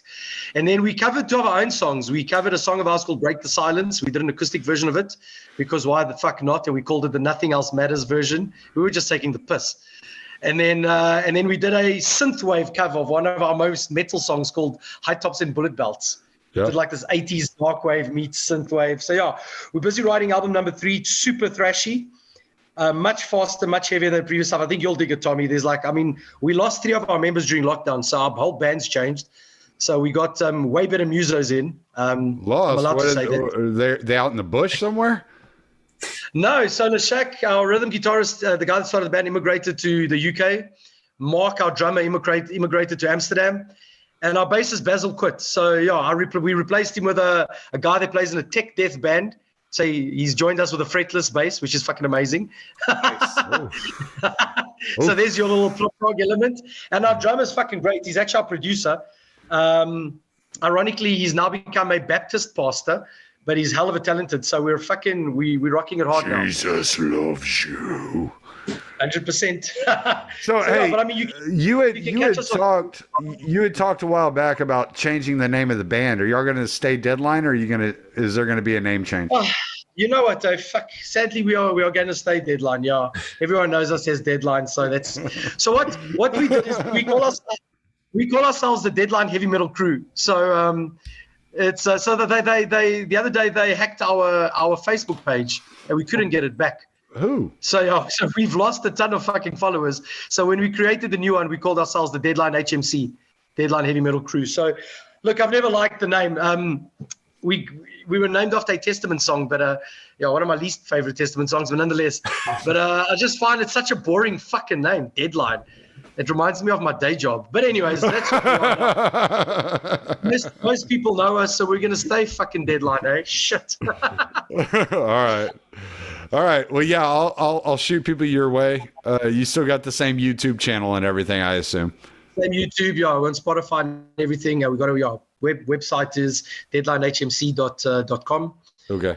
So yeah, thanks for having me. And I just want to get all of Carl's details as well. I want to check out your band. Yeah, I'll make it's a Common Crown, and I'll make sure y'all Crown. Yeah, I'll make sure y'all I'll have emails and everything where y'all can get in touch. Nice. Perfect. That'll be great. Thank you very much, man, guys. It's been a fucking pleasure. All right, brother. You have a good one, Carlos. We'll have a good week, man. Good chat, brother. Nice to meet you. Motherfucker's got to go to bed so he can be so he can attorney tomorrow. Go attorney, man. Go do something useful. Cool, man. Take it easy. All right, bro. All right, Kyle, it's just me and you, Bubba. Nice, man. Well, I think here in a few minutes, I'm going to head out and me and the fiance are going to go get some barbecue. I've been thinking about it all day. I hear and see Ribs calling my name right now. Yeah, I gotta take I'm taking Beatrix out to Beaumont where there's an Asian store where she buys a lot of her seasonings and stuff, and she wants to get some fresh octopus and fish out there. So we're gonna go out there, and then I think we're gonna have pizza or something. Just there's a really good pizza joint down there in Beaumont, actually. So, and if not pizza, it's going to be Thai. And there's actually the best Thai food I've ever had in my life is a little fucking joint here in Southeast Texas, believe it or not. So, yeah. Huh. So that's where we're going to be heading after this. So, hell yeah. Dude, I'm telling you, next year, I had probably 3 or 4 people tell me come to Childenberg, and I think next year is going to be the year because we've been talking. My fiance and I, we want to go to like Tennessee, we want to go to Texas. I think next year we're going to make that happen. Next year might be the year that David's there because he's been talking about for like 2 years he wants to come. So. Oh my God! So I'm gonna have to load up on all the Crown Royal that they got in every single liquor store. Yes. Yeah. So. Yeah. What would be better than a Tommy Salmons fucking Kyle David Sanchez fucking Childeberg? Like that would just be the way it would go. Oh my God, dude! It'd be a fucking everybody blast. Totally fucking blasted. And maybe I can stay away from the shrooms. We'll see what happens. I want to say it was Pat I was talking to, or somebody like, yeah, man, when I first met Tommy, he was walking around saying that The Sky looks like a Tool album. I met him about 5 hours before that, but it was something like that. Yeah, it might have been Buck. I can't remember, but yeah, man. No, it wasn't Buck. Buck wasn't there whenever I took shrooms. Buck was there the day before. Or, well, yeah, technically the day before. It was the same day, but he was there during the day before I took shrooms. I got you. So listen here, Buck. All right. In a few hours, I'm going to be completely different. Dude, we're still cool. But if I say some weird shit, just... Dude, I was don't mind me, man. What was I? I was on Slurp Gang that fucking during that shit, man. I was totally fucking blasted. I was totally fucked up. Because Sherry was like, "You want some shrooms?" I was like, "Fuck yeah!" Well, just a few months before, I'd taken some shrooms. They were weak as shit. So I grabbed like 2 handfuls and I just started shoveling them into my mouth. So I was fucked, dude. I just totally fucked. Because these were good. It was like, all right, last time I had shrooms, they did hardly anything to me. Like, this shit, fuck. Yeah. And I'm just, oh man, I look like a homeless guy fucking tasting a burger for the first time, just shoveling shit into my mouth. And I was like, within an hour, I was fucked bad. Like, they were eating the fat conkins and everything, and I didn't even get one. I was so fucking fried. I was sitting right next to where they were cooking, and I didn't eat a fucking thing because I was so baked. Yeah, the only thing comparable I have to that was I was telling you guys earlier the story about me playing Gigaroo after I drank 9 White Claws and a whole bottle of Jameson. It was like 5 o'clock and it's like 80 degrees outside. It's a beautiful freaking day. And one of the local bands here, I don't really like, and I don't want to say their name, but they're very, very corny. And I can't do it. And they started playing and I'm like, all right, dude, it's not too early to start drinking. We played 11 o'clock. It's 5 o'clock now. As long as I kind of space it out, I'm going to be all right. Look, dude, I am so bad at pacing myself when it comes to alcohol. It's a sprint. I cannot do the marathon drinking. It's let's go. So cracked open the bottle of Jameson. I start sipping it. And of course, in usual me fashion, when I get to like these festivals or where there's a bunch of people, it's, hey man, come on, do a drink. Let's do a shot. Have a shot with me. Oh yeah. So, next thing you know, it's like 8 o'clock and I'm, just toasted, just wasted off my ass. And I'm trying to walk around. I'm trying to drink water. So I'm pissing, I'm drinking, I'm pissing, I'm drinking. And then finally we go up there and like my input jack's fucked up and I'm hammered. And then, the next day my drummer texts me and like, he's just the nicest dude in the world. And he says, hey man, please don't get drunk before we play. Like knows how everybody else like spaces it out. And in reality, he should have just like berated me. He should have just lost his shit on me. And the fact that he didn't, I'm like, first of all, I don't deserve to play with these guys. And second of all, he knows that I know that he knows that I know better. So I was so disappointed in myself. So this coming year, we're playing in August instead of in July. So we're playing the Rock for Life show and we're playing a little bit earlier. So it's going to be a bigger crowd. So I'm going to have to just like 3 shots. That's it. And then afterwards I'm getting annihilated. And we have a camper this year. So I can like, get completely shit faced after we play and just go sleep in my camper. Right. There you go. Yeah. No, I remember, what was it, like 2 years ago? I had scheduled a podcast with Pete and we were talking about his upcoming documentary. It was right before the documentary came out. Yeah. So I was like, hey, dude, like, you want to come on like this day? I'm recording earlier that day with such and such. And then like, you want to come on and talk about your documentary? He's like, yeah, we can do that. I was fucked, dude. Because I woke up And like podcast with the first guy was like at 11 o'clock in the morning. And we were talking about beer. We were talking breweries and microbrewing. And so we're drinking. And then my podcast with Pete was at 3. Right. And so I woke up, I had my 2 cups of coffee, and I was like, you know what? I'm on vacation because I was on vacation that week. So I was like, I'm on vacation. I'm going to go sit out by the pond. I'm going to fish. I'm going to hang out with my dog. Just bullshit. So I go out there and I start drinking beer at like 7 in the morning. and then I come in and I do my podcast at 11. Well, by the time I'm done recording this podcast about beer and microbreweries, I'm pretty fucking drunk. Then I go back out to the pond. I got 3 more hours. I go back out to the pond and I start drinking again. And so I'm still drinking and I'm fishing and blah, blah, blah. And then I get a text from Pete. I had scheduled it for 3 Eastern and not 3 Central. And so at 2 o'clock, I'm like, oh, fuck. Pete's fucking texting me. I got to fucking go back in. I got to record. And I can't fucking talk. I'm like, bleh. I'm like drooling all over myself. He even released it as one of his podcasts. And he's like, dude, I cleaned it up as much as I could. I was totally obliterated. I was like, fuck, dude, I'm so sorry. I recorded her and we were laughing about it. Like, it wasn't like he was mad.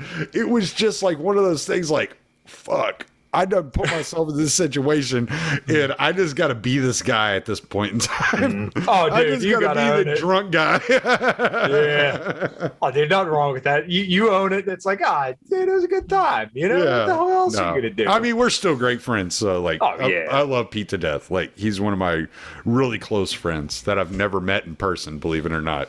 Everybody thinks that we spend all kinds of time together. No, we just chat all the time. Yeah, I just had him on this past week, and that episode is actually doing really, really well with I need to check that one out. I saw that you were doing that. It was with Buck and Pete and some guy. I didn't recognize the other guy. So his name's Taylor Shiring. It's funny.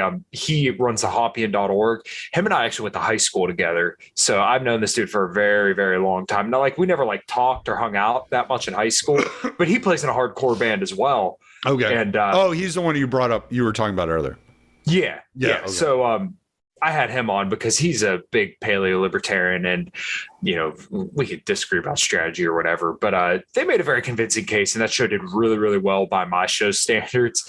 And then I had Angela McCardle and Pat on to kind of do the other way around. Both of those, they're both solid guests too. I love them both. Yeah, they're awesome. So I didn't want to do a debate because I feel like that can just get a little messy and people talk over each other. There's a language barrier because people may not be running with the same definition. So my idea was, hey, let's have 2 round tables and then the listener can decide. Right. I feel like that's the best way to do it. Tell me what you're thinking. Like, and that's what I do with my guests. I don't debate my guests. You know, like I might challenge them, you know, and ask them questions, but I don't debate. I never debate my guests because I'm like, look, I'm the host. You're the guest, right? It's like I invited you into my house. I'm not going to be a dick to you. You know? Right. Well, that's why every single time I've ever had anybody on, the first thing I say is, okay, well, do you have a time limit? Is there anything you don't want to talk about? Because I'm not that, I don't want to make somebody look bad. And especially like if I bring you on my podcast, you're doing me a favor by being my guest. Like you said, I invited you into my house. Why would I invite you on to purposely make you look like shit? Because that says way more about me than it does about the other person. Right. It does. So yeah. I couldn't do that. And you know, I kind of have this reputation, and I think Scott started it, and I kind of like it, where I'm like, Scott calls me everyone's friend. You know, like he's like, Tommy is everyone's friend. And I like that because like, I like to be able to have the conversations and people know I'm coming from an honest place. I'm not coming from a bad place. I'm seriously curious. I don't know. Maybe I'm wrong. I could be wrong. I've been wrong before. I changed my mind and became a libertarian at some point in time. I changed my mind and thought, okay, maybe ideological fanaticism is not the way to go. And so like changed my mind again. Like, and you're okay. It's okay. Like, will do that. Like, and you talk about whatever the hell you want. That's the way so many people are too, especially in the Libertarian Party right now. And I'm glad that that's changing. But like, oh, he said something about 12 shots. He's a rape apologist. Like, no, just listen to what he said. He wasn't apologizing for rape. And then it's fucked up that he even has to clarify this stuff. I don't even understand half of the shit they bitch about. Yeah, I don't even know. so I don't even ridiculous. know what subtweeting is. I don't know. I see people say, I feel subtweeted. I'm like, I don't even know what the fuck you're talking about. I just ignore it. I just move on. I don't know what you're talking about. You just said 12 shots. I don't know. I'm just going to move on. Who fucking cares? I don't care, dude. I got a life to live. Who fucking cares? Well, see, that's what I want from most people who are going to be politically active or have a voice, is that you should be so busy you don't care about this shit. Like I said, I run a podcast. I exercise every single day. I take my dogs for a walk every single morning. I cook a majority of my own food. I work as a mechanic. I play in a band. I stay incredibly busy, so I don't have to care about all this stupid bullshit, because guess what? If one of these things fall off, I got a million other things to do. I don't care if I get censored or I get banned off Twitter. I don't care. I'm still going to run the podcast. I'm still going to do what I want to do, because guess what? I got the band. I got my job. I got my fiance. I got my dogs. I got my, my lifestyle to live. My entire life is not staked on freaking Twitter or on my podcast or in any one of these things, right? I would like to believe I'm an interesting person. You're an interesting person. The people I have on my show are interesting people. I don't want to have one-dimensional people, because it's like, okay, well, what do you offer outside of just this one dimension? If that's all you offer, then like, okay, you're a one-trick pony, but after that, who cares? And if we get to Ancapistan, then what? Then who are you? Right? Right. Yeah. Yeah. Well, and most of us, like, if you talk to Pete, if you really get to know Pete, like, I've known Pete for a long time, and I met Pete immediately after he started his show, just before I started my show. So you're talking about summer of 2018, right? So we've known each other about 4 years. And it's like, half the shit people say about this guy aren't even relatively true. Some of the stuff he says is to piss people off. Oh, yeah. Because he's trying to separate the wheat from the chaff, right? And so I get your perspective. I get where you're coming from. I don't necessarily have to agree with where you're coming from. I don't necessarily agree with your tactics, but I understand it. I understand why you do what you do. But think about the first fucking thing that got Pete any notoriety was his book, Freedom Through Memedom. And it was posting inflammatory troll memes and how to make them and how to spread freedom through these memes. He didn't give a fuck about you, man. If you're just some random dude, and maybe I'm lucky enough to have gotten to know him prior to anybody else knowing him, when he was still on episode 90, like we started, our conversations. But I understand who the guy is. Yeah. I look at the guy and I see what he's doing. I know a lot about his personal life that other people don't know, right? Sure. And so, like, whenever people are saying things about Pete, I'm like, y'all don't know the guy. Y'all don't know who he is. Yeah. So, like, fuck you. It's like Scott and Pete are still really good friends, even though Pete's no longer with the Institute. Well, why is Scott and Pete still really good friends, even though Pete's not with the Institute? Because we know who he is. We know who Pete is. We know that your bullshit, like, smearing of him as being some entry level to the alt-right or fucking nationalism is bullshit, because we know what he stands for. We know what he believes. We know what he thinks. We talk to him. I was texting him earlier today. Like, you're not going to tell me something about this guy that I don't know. Right. Yeah. Like, and so when you know someone, and here's the difference, it's like, it's kind of the way I shaped my podcast. It's the way I shaped my podcast differently than the way other people shape theirs.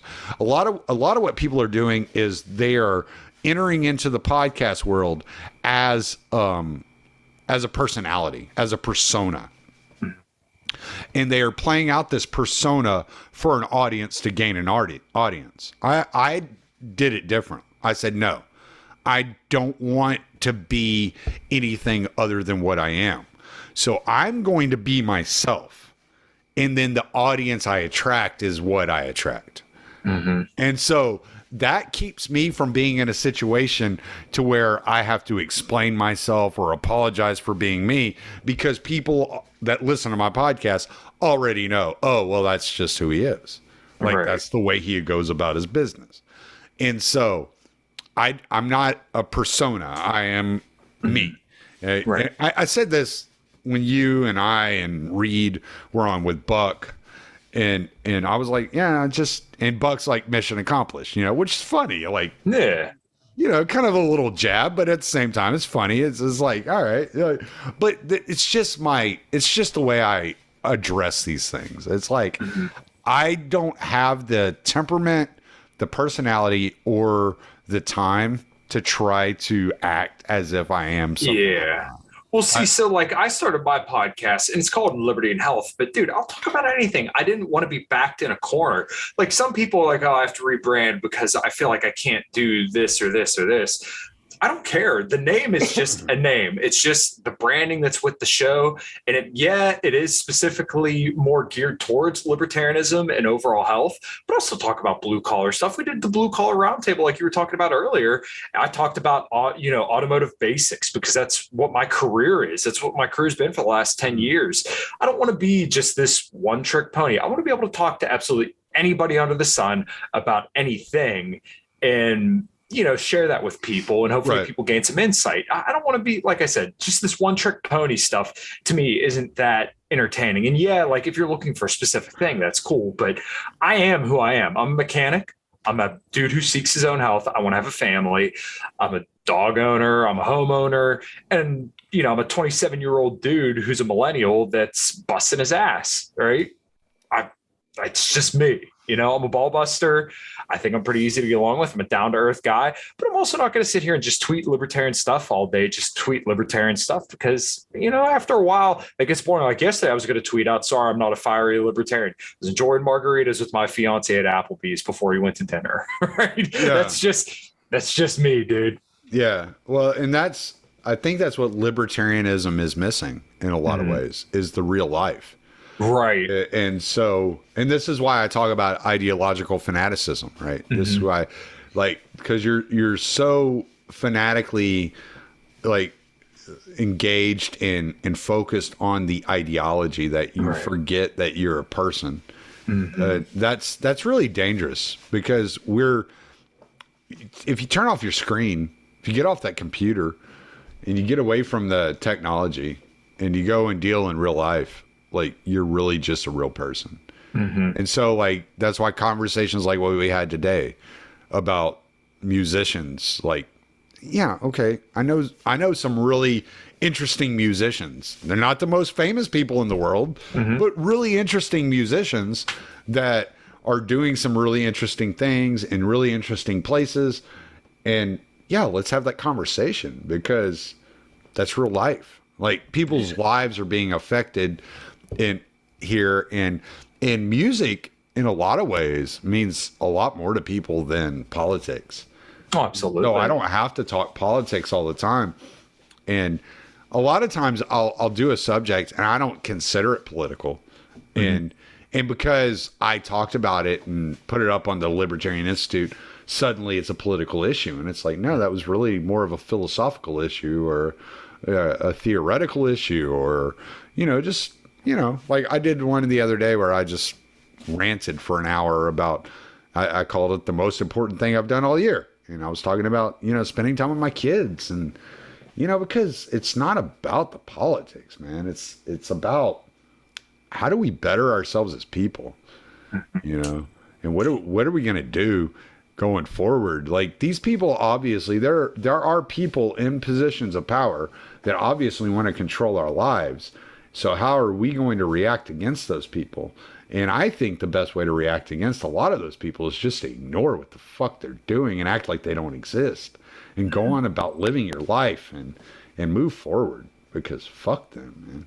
Yeah, well, it makes me really happy to see a lot of libertarians, kind of in our circle, or at least that run in our circles, getting married and starting to have families, because it's like, dude, that stuff is so much more important than this philosophy. And yeah, political philosophy is important when you're in this kind of deal like we are. But at the same time, why would anyone want to follow you if you're not worthy of being influential, right? That's my thing. Political philosophy is so low on my list of things that are important. It's like, if somebody says, well, you're not a real libertarian to me, I'll be like, okay, like, I don't give a shit. Like, like that doesn't matter. You could say that to me 500 times in a day and I wouldn't care one day. Yeah. It would not bother me, because who knows who I am? Like, Scott Horton knows who I am, yeah. And he runs the Libertarian Institute and he publishes my stuff at the Libertarian Institute. So it's like, what do I care? Like, if you think I'm a 40-year-old man. I'm 42 years old, dude. Like, I have 5 kids. Like, I don't give a shit. Yeah, well, what's more important than you being a libertarian? Who were you to your kids? Right. And, what's the legacy that you've left behind for them, and how are your kids going to grow up and shape the world to be a little bit better? And that's something I think is much more important to talk about. Absolutely. Where have I let my kids down? Right? Like, that's an important thing. For me to be aware of that and actually talk about that and be open about it. And hey, like, I thought by, working 80 hours a week so that I could make sure the child support was paid was important. And then 10 years, 15, 20 years later, I realized, oh, that was probably a mistake. Maybe I could have stayed a little bit behind on my child support for a little bit longer and spent a little bit more time with my kids. Like, that's actually something to think about. That's actually something to, like, contemplate. Yeah, we all get caught up in, like, the financial situation that you don't stop and think, like, dude, enjoy the freaking moment. Right. As much as people say it's stop and smell the roses, it sounds so silly and cliche, but it's absolutely true. Well, my responsibility to my kids does not stop at financial. And right, I had to mature to learn that, though. Like, it wasn't initially available to me in my knowledge when I was young. When I was 20 years old, 21 years old, 22 years old, I'm trying to figure this shit out. Right. So now I'm 42 years old and I'm looking and I'm saying, okay, this could have been better. And so I'm telling you on a podcast, and somebody goes, well, that's not a libertarian take. And I'm like, I don't give a fuck. Who cares? Yeah, who cares? Fuck. It's the reality of the situation. Like, I don't care if it's libertarian. Who gives a shit? So maybe we should wrap on this, but I'm really curious about your thoughts on this, because I hear these ribs call my name and my belly's starting to rumble. I'm getting married in November, and Sarah and I are planning on having kids, relatively soon-ish. We were talking about kind of my family's legacy, and to long story short, there are some people who I feel morally failed in direct relation, not necessarily failed me, because my older brother and I turned out well enough, right? I'm a 27-year-old dude. I've been paying my mortgage for 5 years and never had a late payment. Right. I'm doing relatively well for a dude my age. My older brother's in a similar situation.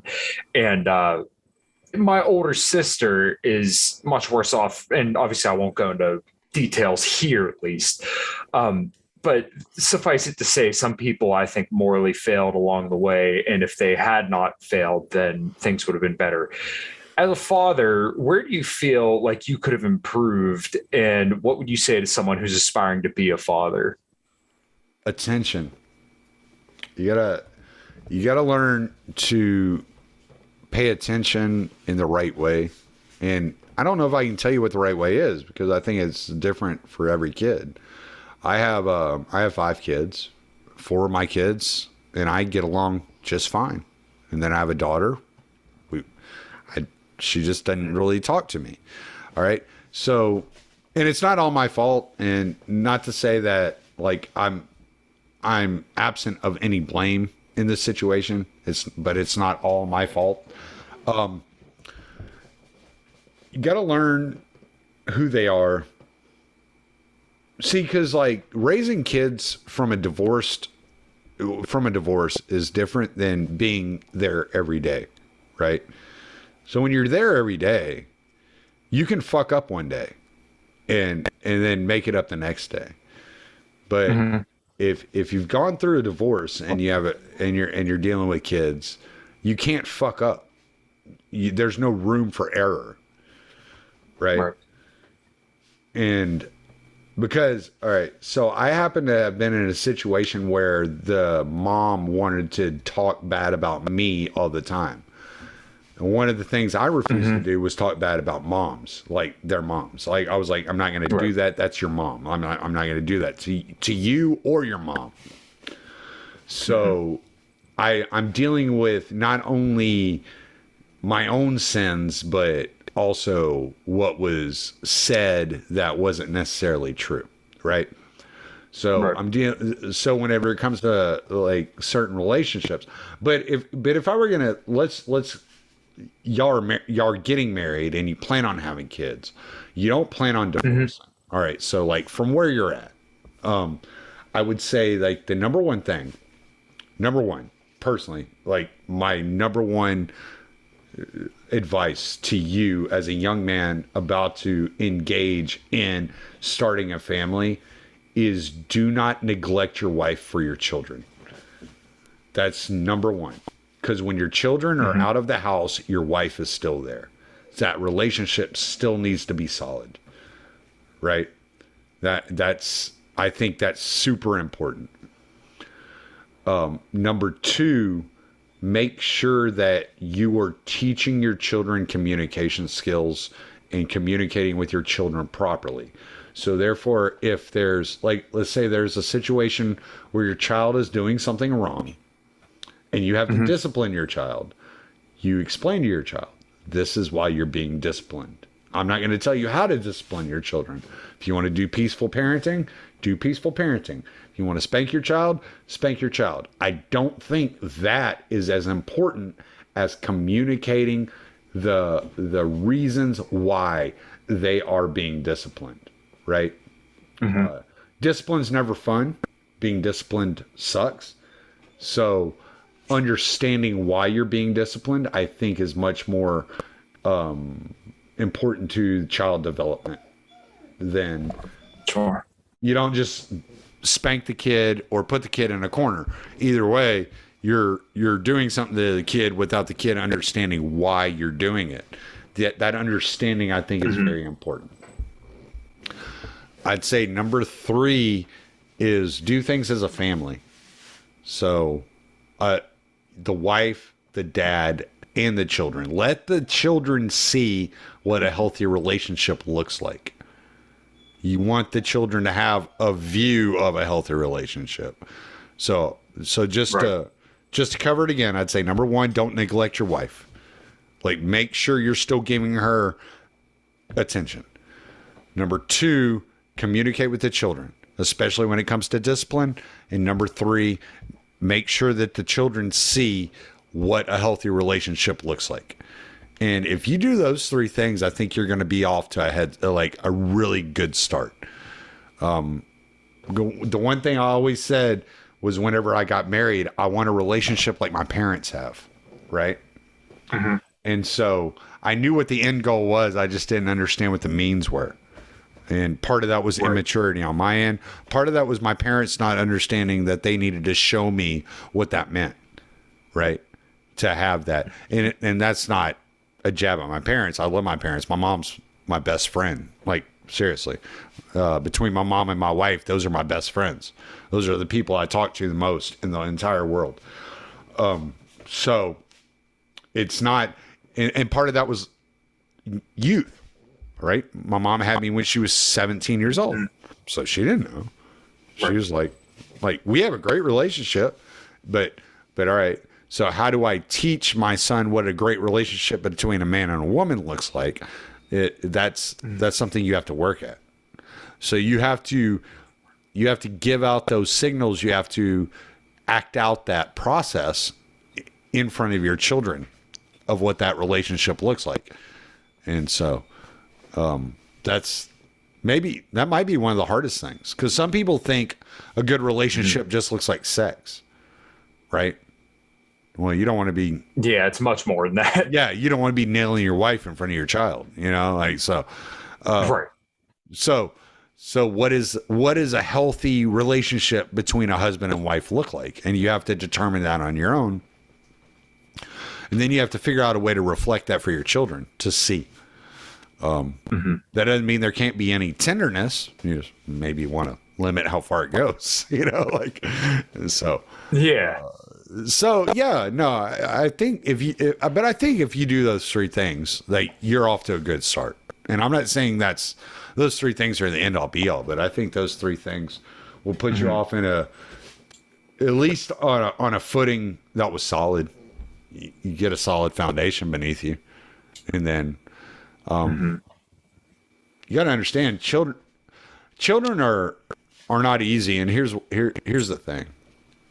And here's where I fucked up when I was a kid, when I was young, is I began to spend more time with my kids than I did with my wife. Not understanding that the kids seeing me spend that time with that wife and how important the wife was to me was important. Right. You see what I'm saying? And I was young. I mean, yeah. I was 20 years old with my first kid. So it was a learning curve, right? So if I go back and I think, like, what could I have done differently during this period? I think of, okay, how could I have been more attentive to my wife while raising my children? I think of that. I'm like, okay, that would have made a difference, and not because I'm unhappy in my marriage, but because I think about the effect it had on my kids going through that divorce. Right. So I think about these things. And so by thinking through these things and studying and just really being aware of my own actions, I could have been a much more effective father by being more aware of my own actions. I got you, man. Well, I think I'm going to have to take a listen back to this, especially running up to the wedding in November, man. This is a blast, dude. Thanks for having me on. Yeah, no, man. I always enjoy talking to you. I always forget I'm much older than you, and I have wisdom to share. Jesus Christ. Make me feel like an old man. No, I'm going to have to drink extra hard tonight because of that. You son of a bitch. Get off my lawn, you bastard. Dude, you're good. I hang out with people, all the people in my band are like twice my age anyways, so it's all good, man. That's good though, man. That means you're twice as advanced. So I would hope. Sometimes I don't feel like it, but I would sure hope, dude. If you just quit getting drunk before you go on stage, you fucking bitch. Oh, dude, that's only happened a handful of times. Yeah. All right, dude. I hear some ribs call my name. Give plugs and let's rock and roll. Yeah, plug away, buddy. Good. Plug away, buddy. Go ahead. Cool. K Matovcik on Twitter, KMatovcik on Twitter. You can find me on Facebook too, if anybody's still on Facebook there. The band's called A Common Crown. We're going to have a new song out here hopefully soon. And then I also run the In Liberty and Health podcast, where we talk all things liberty, health, and beyond. Check me out, YouTube, Twitter, everywhere you could find podcasts. I'm on there, and hopefully got some cool shows coming up in the future. And we're going to schedule another one soon, dude. I think I know where I'm going to have the next Blue Collar Roundtable, man, and I'm really looking forward to it. And once again, thanks for having me on, dude. Absolutely, man. You're welcome anytime. All you got to do is hit me up and be like, hey, I want to come on your podcast, and that saves me the time of scheduling somebody else. Yeah, dude, I'm like a vampire. I have to be invited on. If I'm not invited on, I don't feel welcome, but I appreciate that. I don't do that. I don't do that. Brother. I don't do that either, but we chat all the time. So you be like, hey, this is a great subject. Let's talk about this. And we'll just do we'll do a sharecast or a swap cast, whatever they call it. And fucking, yeah. So all good, man. Oh yeah, man. All right, dude. It was good talking to you. All right. Enjoy the ribs. We'll talk later. For sure, dude. See ya. Like wanna play this game of pick and choose. Well, it's a game that was made for you to lose. It doesn't really matter how many times, it's the same old worn out story, same old lines.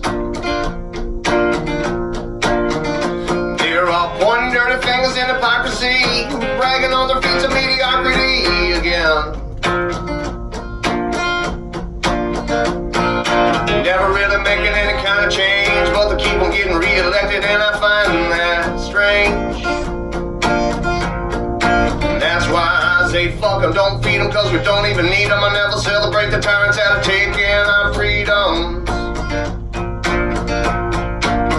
Yeah, I said fuck them, don't feed them, cause we don't even need them. I never celebrate the tyrants that are taking our freedoms.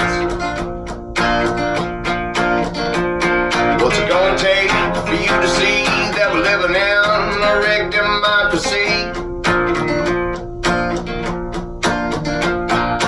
People stand in line for the thieves that they've been choosing, paying no attention to the rights they keep on losing.